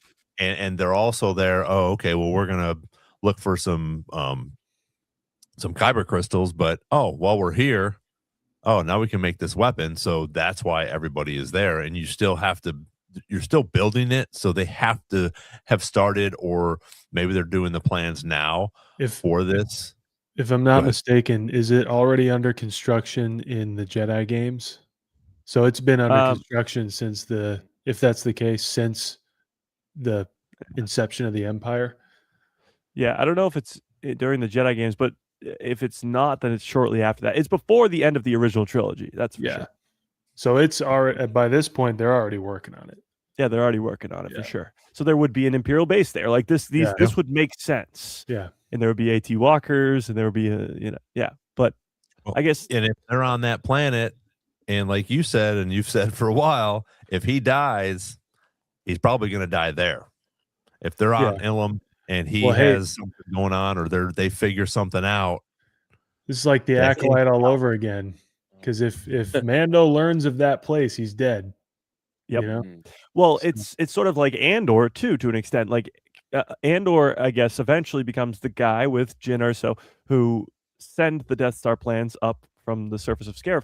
But in the show, there are so many people that find out about the Death Star plan that have zero chance of life, like Luthen, like his inside spy with the Empire. What the hell's his name? Lonnie. They're just doomed. As soon as they find out about the Death Star, they're done. They're cooked. So I think something similar could happen with this. I mean, it's like Fives in the Clone Wars. He finds out about Order 66. He's the one who can rescue everybody, and he's got to die because we know that doesn't work. So Din Djarin might be that next Fives character, and everybody loves Fives. Everybody loves Fives. His death is so brutal, but that's what you need for a character like Din Djarin.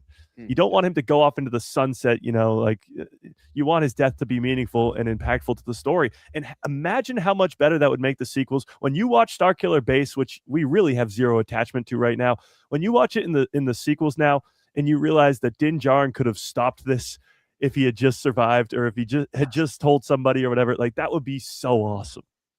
Well, what else is on Elam is Tauntauns. Really? Yes, so I'm confirmed right now on Wikipedia, or Wikipedia, not Wiki, Wikipedia, and they are there, and that means that maybe that trailer meant a lot more than we thought. The Super Bowl commercial meant a lot more than we thought it did. It was funny. I love that it was funny, and the Clydesdale thing. Maybe that'd be crazy. That was to throw us off. That'll be wild. It's definitely not Hoth. I've come to that conclusion. It's not Hoth, because if it was, they'd be telling us by now. Like, they wouldn't be keeping it a secret so much. And as many people have pointed out 1,000,001 times to me, there's no trees on Hoth, and we've seen trees in the trailers. So I'd love it to be Ilum. If it's not Ilum, I feel like we're gonna get our hopes up for nothing. But I guess my question to you guys would be, what would bring Din and Grogu to Ilum? Why would they be there? I love asking you guys impossible questions to answer. Oh, my thing is, like you were talking about, how do the Hutts fit into this Empire thing? So if we don't have Thrawn yet to come in and go to Ad-Atten, who's given this new Empire money? The Hutts got money. So are the Hutts in line with the Empire, or at least feeding them some money and saying, okay, here, you're building this thing, we're going to give you a loan, and this is what's going on. And maybe while Din is there, he finds out some information about it, or maybe with Sigourney Weaver, it's like, hey, listen, this is the intel that we have, this is where it's coming from, this is what we have to do, we need you to go help out with this mission or whatever. But right, that's my thinking of how you're going to tie the Hutts in with the Empire, because what other way are you going to do it besides money? And the Hutts, as we know, have a lot of money. Interesting. Well, what if we're looking at this all completely wrong? What if Embo's not even hired by the Hutts, he's hired by the Empire? Because let's not forget the plot of the whole first 3 seasons is the Empire sending bounty hunters. Din Djarin, it's literally his job in the first episode to go get Grogu. He's a bounty hunter. He's hired by the Empire to go get Grogu. And then we see countless other bounty hunters try to come get Grogu as well. Yeah. What if Embo's just another bounty hunter hired by the Empire to go get Grogu? I guess because that you wouldn't still have necromancers still in play, correct? Yes, 100%. So I guess Moff Gideon wanted him for his own personal reasons, as we saw, but you still need it for Necromancer, and Hux is in charge of Necromancer. So it could just be that Embo's there working for the Empire, but that takes away the Hutt connection, and then it's like, why are the Hutts even there? It's very hard to piece these two things, the Empire and the Hutts, together, because yes, maybe they're working together. They need money. It could fund them. But if Embo is after Grogu for the Empire, why the hell does Din Djarin? Why is he mask off in front of kneeling before the Hutts? To Ron's point, sorry if this gets long. I agree. I think Hutts are a little bit of like a financier to all kinds of stuff. And Jabba, is known to have communicated with Vader pretty confidently, like, and calmly, like he does deals and stuff like that. Empire obviously utilizes the criminal underworld like crazy. Can't imagine the New Republic would. So yeah, it's in the Hutt's best interest to install a government that looks the other way a lot or uses them. And then, for Derek, you're going to love this, but a big reason why the Sith pull it off is that for a very long time, they have been integrating the most powerful and influential people and societies to like prop them up so that they can amass like their reach. Yeah. And right now, whatever that is all like being hoarded in Necromancer. So like they don't know Palpatine's rotten away in a clone, but his entire cult is using that influence to build a giant fleet. So all that money that basically propped up the Empire, whoever's left over that's not in that is kind of probably scrambling, and as we know, is secretly forming a First Order. But the Hutts probably give them an offer they can't refuse, if they're working together. Or it's just mutually beneficial to do stuff. I also think Max Rebo's right. Like Grogu seems like now, 3 seasons later, Grogu seems like a Gideon project. And I could see in the aftermath of Gideon's failures, Hux being like, you know what? That might actually work for Necromancer. And so now an entirely new faction's after him for a totally different reason that has even more stakes than a Gideon science project.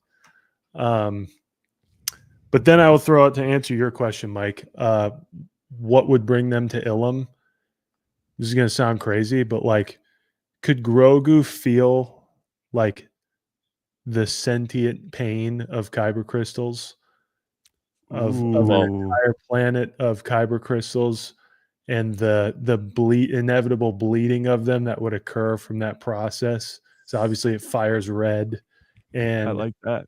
He could feel kind of like Obi-Wan and Alderaan, like he can feel it, and he's like, I hate this. And I was going to say something similar, but a little bit different twist of, again, bringing in Cal Kestis. Where did Cal Kestis have to go when his lightsaber broke? He had to go to Ilum. And at that point, the Empire was there already when he was there, because he had to like sneak around in the game and do all that fun jazz. Maybe Grogu is getting a lightsaber. I don't think that's it, but like, could that be a part of it too? Yes, I think it could lead to them being on that planet full of kyber crystals. Could be like, hey, what's that? And Grogu could find one. But I don't think that's the reason that they're going there. And then they're like, oh crap, there's also the Empire here. Like it wouldn't really make much sense. Right. Yeah. But to Nick's point, and I guess I never really thought of it that way too, with the whole Palpatine stuff and the Hutts wanting to keep the people in power that would help them the most. It would make sense, because the Empire doesn't have the resources, for them to use the Hutts to use the bounty hunters to go get Grogu. It's like the opening of Attack of the Clones. Yeah. Dooku wants Padme dead, so he hires Jango Fett, who hires this girl, who uses the bugs. Like, it's a running joke, but that might actually be what we're getting here again. So when Din Djarin figures out that they're after Grogu again, he's got to go up the ladder. So he maybe kills Embo. Sorry, he maybe kills Embo, and then goes and finds the Hutts and kills the Hutts, and then he just goes up and up and up and up until he figures out it's the Empire again. He's like, I got rid of Moff Gideon. I thought I was done. Nope, there's more. So that might be the case where it does eventually lead to the Empire. The Hutts are not the top dog. There's one above that. That could be it. I like that. That would work very, very well. I think it just has to come down to the significance and the importance of Grogu still, because he is that important. Mm-hmm. And maybe that's why he's on that, planet with the weird dude in the rocking chair. But I really don't. I don't know. And who do you think that is? I'm No actually idea. going to bring him up. I was watching something today where they thought that could be, and nobody really, well, Nick and Derek don't think that it's a Jedi, but do you think that this could be a No. Jedi? No, I don't think he's a Jedi, but maybe, I mean, we haven't seen much of them, but like a Lor Santeca type worships the Force, and maybe. And that's what Yeah. Nick said. But could it be? Yeah. So that was my first initial thought, was Yoda's master. And maybe in my head, I pictured him looking differently, because once you look at that image, it doesn't look anything alike. But it's just the body, I guess. Either way, I don't.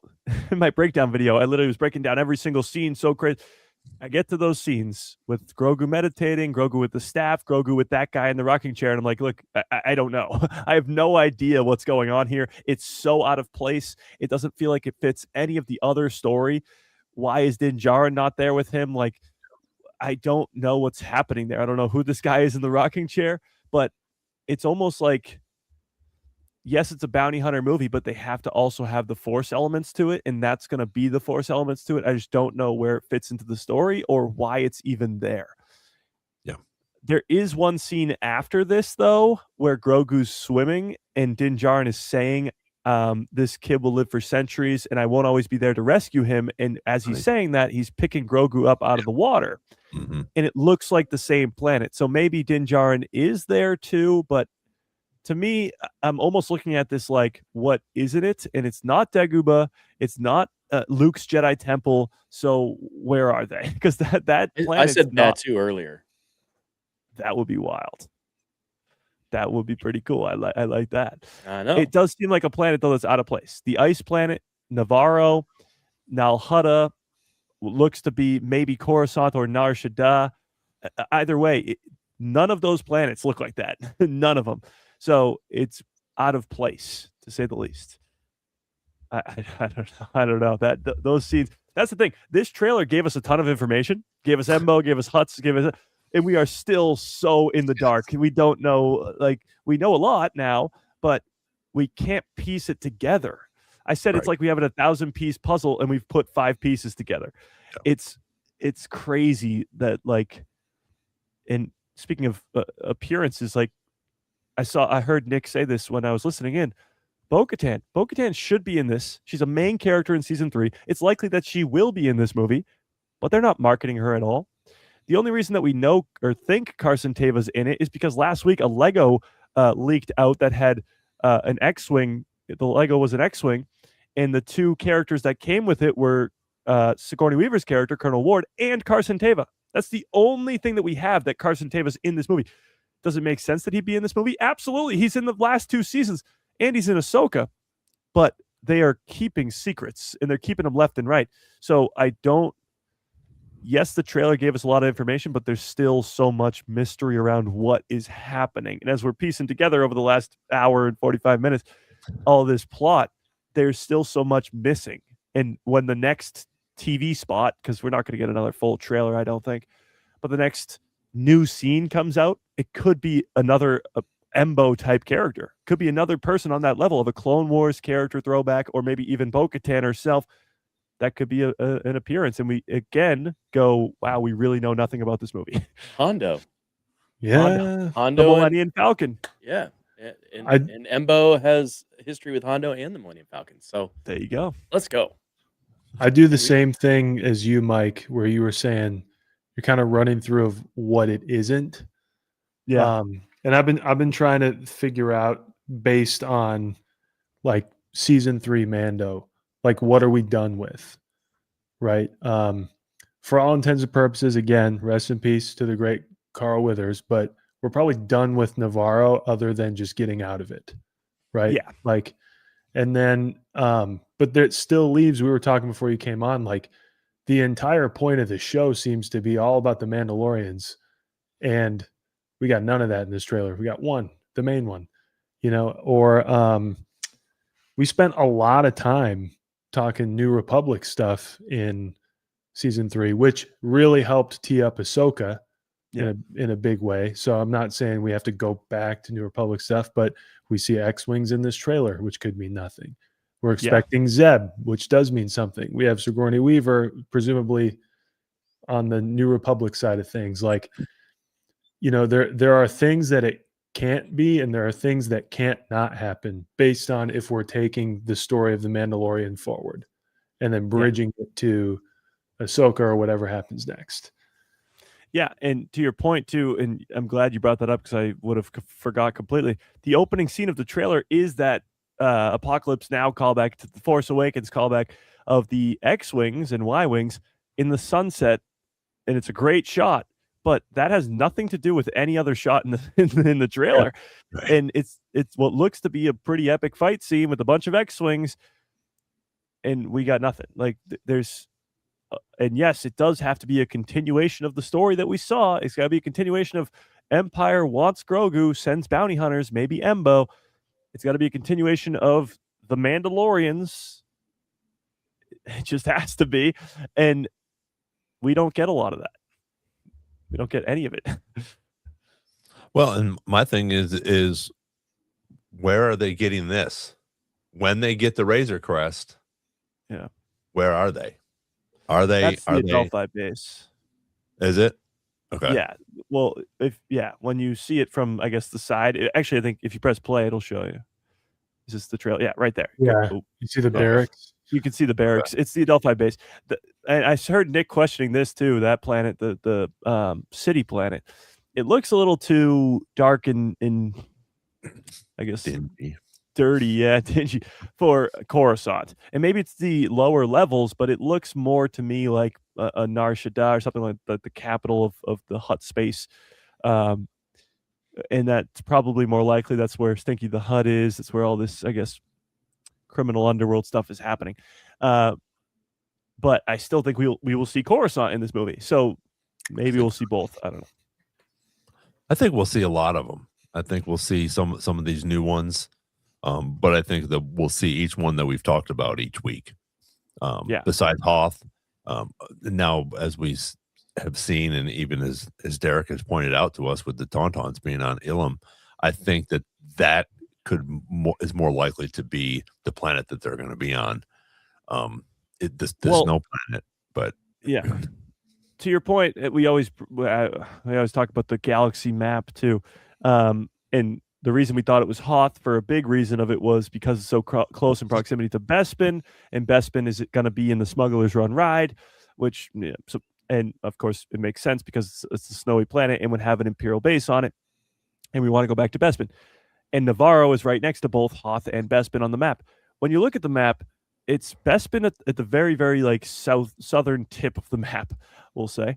And then Hutt space is all the way on in the outer rim, of course, but all the way off into the right, I suppose. Yeah, the right of the map. And that's where the Hutt space is. That's where Nal Hutta is. That's where a lot of this movie is probably going to take place.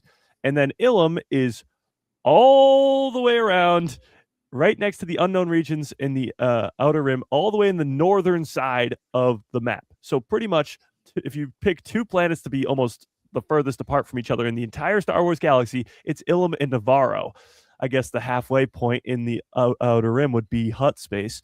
But it is very weird that Hoth was right there. It was right next door. And Ilum is on the complete opposite side of the galaxy. Not very easy to access, of course, because it's supposed to be a secret anyway, but it's weird that it's, I guess, out of place. Gives us an opportunity for a long hyperspace chat in the movie for That's a exposition. possibility. So looking at this picture, down below, even below where this cuts off is Navarro. And then all the way to the, I guess, to the right side, where it's a reddish color, is Hutt space. And then you can actually see Ilum on this, I think. Yeah. On the outer rim, unknown regions, on the left, top left. And the unknown regions, now we can't see. Oh, there it is. Right there. Ilum is right there, top left of your screen. It's very, very far from everything else. It's in the unknown regions. It's supposed to be hidden, so it makes sense that it's all the way out there. But how do Din and Grogu happen upon that place if this is the icy planet from the trailer? Yeah. It's crazy. And they've been to Titan, which was right in the middle of all of that. So yeah, and I think, again, we've talked about it, but it'll all be tied in together. But it's interesting to see when they just start throwing stuff in, and like you said, we try to take 1,000 pieces and we can only put 5 or 6 of them together. It's like, ugh. Yeah. What do you think the average run time for an episode of The Mandalorian is altogether, counting all of them? I'd say like 33 minutes. I'm gonna actually check. So while you check, more than 40. Go ahead. For now, let's just call it 35. Go down the middle. Oh, it's actually higher than that. So season 1 at least is 41, 34, 40, 43, 37, 45, 42, 50. So you're looking at maybe 40 minutes. Okay, so let's call it 40. Yeah. If you were to take like the meat and potatoes of the points of those seasons and take out, now I don't like the term filler episodes, so I'm just going to call them filler episodes. Yeah. And filler within the episodes themselves. So if you take out the many times that we try to advance the story and someone says, yeah, but I got a job for you, all that kind of stuff, and we get down to the point of what's going on, then I think you got a pretty good movie, right? Like in terms of their ability to take these big points and make something happen, I think they can make the bridging season 3, this Hutt stuff and the Empire stuff work in like 3 acts of a movie. I just don't think we're used to seeing it because it's been so long, Yeah, true. No, absolutely. They can get it done. It's just, it'll be hard. I mean, The Mandalorian of all the shows has the most filler, so to speak. When you look at some other stuff, it's all just purposeful towards the story. And obviously even the filler episodes have purposes. But if you cut all of that, it's still probably a little bit longer than a movie. But the idea is, and Jon Favreau has said this time and time again when talking about it, is this is supposed to be a movie. Like they stepped up their game because it should look better. It should be better. And it's not like you're turning a season of television, shrinking it down into a movie. Like we had the opposite effect with Kenobi, where you had a movie turned into a show. It's not going to be that. It's designed to be a movie. So as you said, we may be able to do all these things in less than 2.5 hours. I mean, they do quite a bit in the Star Wars movies. Let's be honest. I mean, they do. You look at specifically Rogue One of all the movies. They introduce you to a whole ensemble of characters and kill them off all within 2 hours, and you care about love them. Yeah. Yeah. So they can do it. Imagine like explaining if we all knew too much going into Revenge of the Sith and explaining what has to happen in the Battle of Coruscant and being like, God, that would be 3 hours long, which I'm pretty sure the first cut of the Battle of Coruscant is like an hour and a half long. Yeah. And they had to cut it down to like 30 minutes. But, we would think, man, how are they going to do that? And there's only going to be a half hour of the movie left. And they make it work because they give you what matters to the story rather than, steps of a quest that we're used to. Like I'm used to seeing Mando uncover one thing at a time. And I feel like in a movie that can still happen and be broad. Also, in the context of a film, like we might not just be all Mando or all Grogu in those first scenes. Like we might start with some action and then come over here to what's going on in the New Republic and come back. Like, it functions differently than our episodes that follow the clean line of whatever they're doing right now. In The Force Awakens, we start on Jakku and then we check out Rey over here. Like movies function different in what you're able to tell in the first act. So the first act doesn't just have to be all Hutts, Yeah, absolutely. Return of the Jedi, we get Emperor and Vader, and then we go to Tatooine. Like, to your point too, and I love the Revenge of the Sith analogy, because that opening scene, the Empire, if we were pitching it the way we were talking about the Mandalorian right now, Palpatine is captured by the Separatists. There's this huge battle above Coruscant. It's this epic thing. And then you get Obi-Wan and Anakin versus Dooku, which, by the way, you ended the last movie with. But you get Obi-Wan and Anakin versus Dooku. You get introduced to this General Grievous character who captures them, steals their lightsabers. They break free, they break out, and they crash and land on Coruscant. That sounds like an entire movie. That sounds like Din Djarin being captured by Embo, getting to the Hutts, getting his mask ripped off, getting thrown into a Sarlacc pit type thing, or not a Sarlacc pit, but a Rancor pit type thing, getting rescued by Grogu and the Inzellans, and then going off from there. It sounds the exact same when you look at it that way. You're absolutely right. Yeah. So before we get, we're almost at 2 hours here, but I do want to ask this. I heard this today. Jon Favreau leaving Disney. Yeah, I mean, this might be his last project. If it's a trilogy, it's not. If this movie's successful, do you think Dave would take over? Do you think if he decided to bail, that Dave, with everybody else that's there, could do the rest of the trilogy, but without John? Yeah. Well, yes, Dave's going to get his own movie anyway. Right.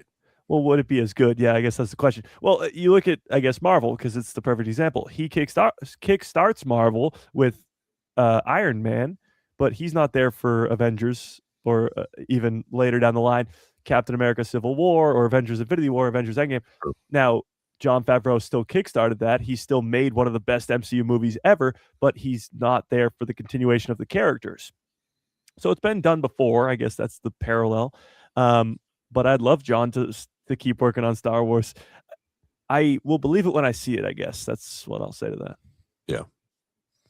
All right. Yeah, I just heard that today, and I was like, "Ooh, wait a minute! I haven't heard that yet." So that was sort of interesting to see that he might walk away from that or whatever. But yeah, you make a good point where he did sort of start it, which he started the Mandalorian, and now we go on. And if Din does die in this one, and now we have now Grogu's the main character. Unless they do something in this where Bo-Katan or somebody else, steps into that position. Maybe we go on to Boba Fett or, in reference to that. But it'll be interesting to see once they do kill off Din, how that's going to continue in this Star Wars universe without the two of them there. Because I don't think we don't have enough, and Grogu's not maybe developed enough is the word I'm thinking of to have him as the main character. He hasn't even spoken a word yet. Yeah. I think he will in this movie at some point. I think whether it's just a word or he says a sentence, I know everybody wants to hear him say this is the way, but it'll be interesting to see what happens when that does happen and Din's gone. Will Grogu be able to sort of carry that trilogy, because that's sort of what he's going to have to do? Yeah, I think if Din Djarin dies, it's not going to continue as the Grogu show or Grogu movie. He'll just be brought into the rest of the story. Now, honestly, it makes me think that him meditating sequence in the forest planet with the guy in the rocking chair might be a part of the movie that's like Grogu's got to be on his own because he's going to be on his own. And as Din says in the trailer, the kid's going to live centuries and I'm going to die. And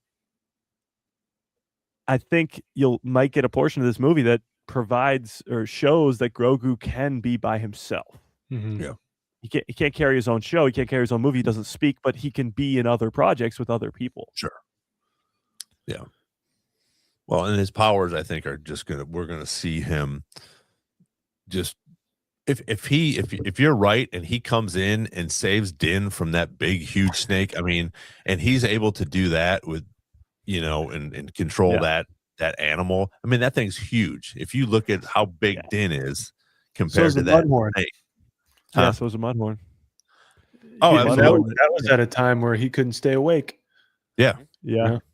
Yeah. Well, my thing too with that is if you look back to the previous Rancor, when Luke gets thrown into the Rancor pit, he doesn't even use the Force. He fights that thing with a bone that he finds in the ground. So if Grogu walks in, it's just like, no thanks, I'm going to use the Force here.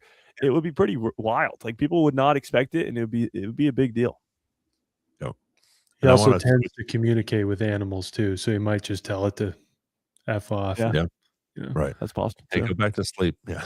And also to go back to what you said in reference to how they would get to Ilum with Grogu, sort of sensing that. I think that's a cool idea, but I think it's too for us to grasp it, it would be cool. But I think for the normie fans, they're gonna be like, huh? What? What do you Yeah. I think that would be too in depth for some of the normie fans. And I did say it was kind of a woohoo idea. Yeah, but I think it's a great analogy, but I think it would just be too much. Again, like I said, for the four of us, we'd be all, yeah, that's cool. We understand that. We get where they're coming from. We get why he's sensing all of these kyber crystals, at this planet but so many people have no idea that Ilum is even, has kyber crystals on it or, what they put into lightsabers. You could kind of kill two birds with one stone with like some references that we would understand for that, like these stones, that's like clearly a kyber crystal. I guess these stones have feelings, whatever. But I think the easier way to do it would be like Grogu can sense that there's a place that's going to cause massive harm. Like there's a place where there's a lot of pain and there's something's bad's going to happen about this place, and then takes them off. But that's assuming they even go, because again, like why go all the way out there? It is established that they have a base there. It is established all this stuff's being worked on, but like what reason would they have other than he finds out they're having a meeting there and he's like, oh, and I can kill all of them while they're sitting at the table, and stumbles upon this thing. Yeah, I mean, he does have that conversation with Sigourney Weaver in the trailer where he says, give me all of your cards, or I'll take out everybody on your deck of cards. So maybe he's, like you said, killing 10 birds with one stone when he finds all these Imperials in the same location. Could be. Yeah. I didn't even think about that. That's a good point, because she hands him that card and he says that, and there's so again, if those Sabbat cards, if they're using them as like they did with the pucks before, and you hand in 5 of them that are Empire related, and he's like, well, where can I find them? And then and she's like, well, this isn't revenge. No, I'm just gonna go kill a bunch of MFers. It don't have to be revenge. It's just a job. And you would assume that the New Republic would have no idea about Ilum, because they clearly have no idea about it. Yeah. Come Force Awakens time. And it would take someone as resourceful at tracking and hunting something and in running into luck as Din Djarin to find this place, which would suck because you'd see him find it and he can't make it out, right? Like, for the security of all continuity, he wouldn't make it. But because he can't go back and tell everybody about it. Right. And he would. He's he's good to them. They're good to him, and he's good to them. So he would tell them and would freak out. Because he would. Especially, again, we don't know what happens to the Mandalorians, but like his people are always at stake now because they're now enemies of the Empire. So, Well, I'm sure we're going to wrap up in a second. The great news about all this is right now it's sitting at 9.5 million views in one day, and it's awesome. number one on the movie trending charts. So the hype level is going through the roof for this movie. Even the normie fans are talking about it because of all people said I was crazy for saying it would get 1 billion. Oh, they're still calling me crazy. I'm literally getting comments on. Well, nah, we're good. Yeah, 2. Yeah, 2. 2 billion. I did say 2. I stand by it. Mike, did you hear Derek's take? Like his Derek's calling it. No. That Derek, why don't you tell him? Which one?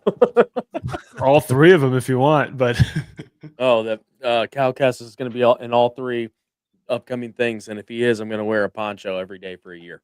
there you go. Oh, I You heard like it here that. first. Okay, Lucasfilm, if you're watching, just put Cal Kestis in a frame of everything. That's fine. Yeah, just And supply the ponchos. yes, I'm in every day for a year. Yeah. that would be awesome. I hope he is think now. By the end of the year, we will see him in live action. Something, yeah. Whether it's at Mando, sort of towards the end where it's, they have to start gathering people together to fight this new up and coming, Empire or bad guy again, or if it's in Ahsoka when they're on Dathomir. So, but I know we could probably go for another 2 hours, but thank you guys for being here. Thanks everybody in the chat. April and Pam and Jan and Max, as always, is here, and everybody for Nathan. So thank you guys for Chopper Base. Thank you guys for your comments and being here. Jacob, thank you guys all for just coming and hanging out with us for literally over 2 hours and talking about. All we did was talk about this trailer. This 2 minute and 12 or 21 second trailer. So what we will do again on the way out is, well, first of all, we have to do that. It's so good. I salute you all and thank you all for this. Again, Mike's on tomorrow, 2:00. Is that right, Mike? 2:00 tomorrow? Okay.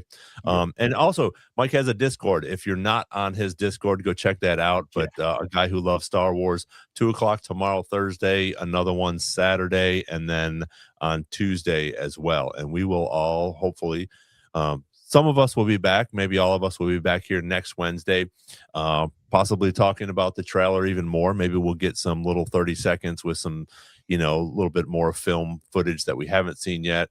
And we're getting closer and closer to Maul. So I know we're all excited about that too. So and this sort of has shadowed that, but I mean, that's coming up quick, this Maul series. Yeah. So thanks everyone for being here, and we will go ahead and watch this one more time. We'll see you on the next Star Wars Jedi chat. May the Force be with you.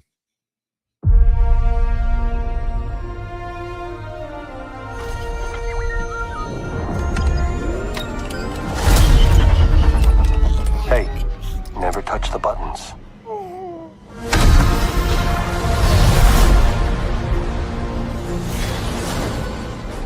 I can use some information. Whoa. For this price, I'll tell you whatever you want. I'm looking for a hut. Close for the night. Thank you. Gangsters, war criminals. Long live the Empire. We'll take out every bad guy in your deck of cards.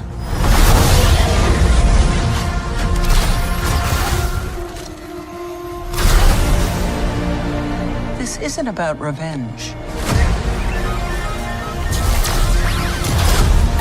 It's about preventing another war. Strap in.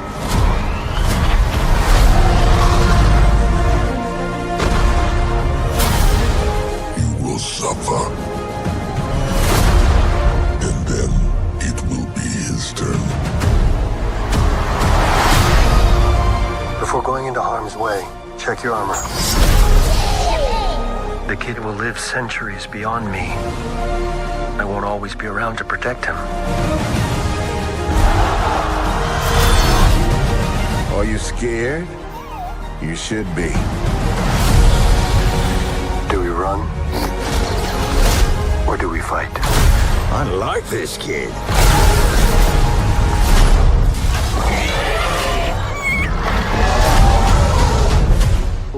waiting for?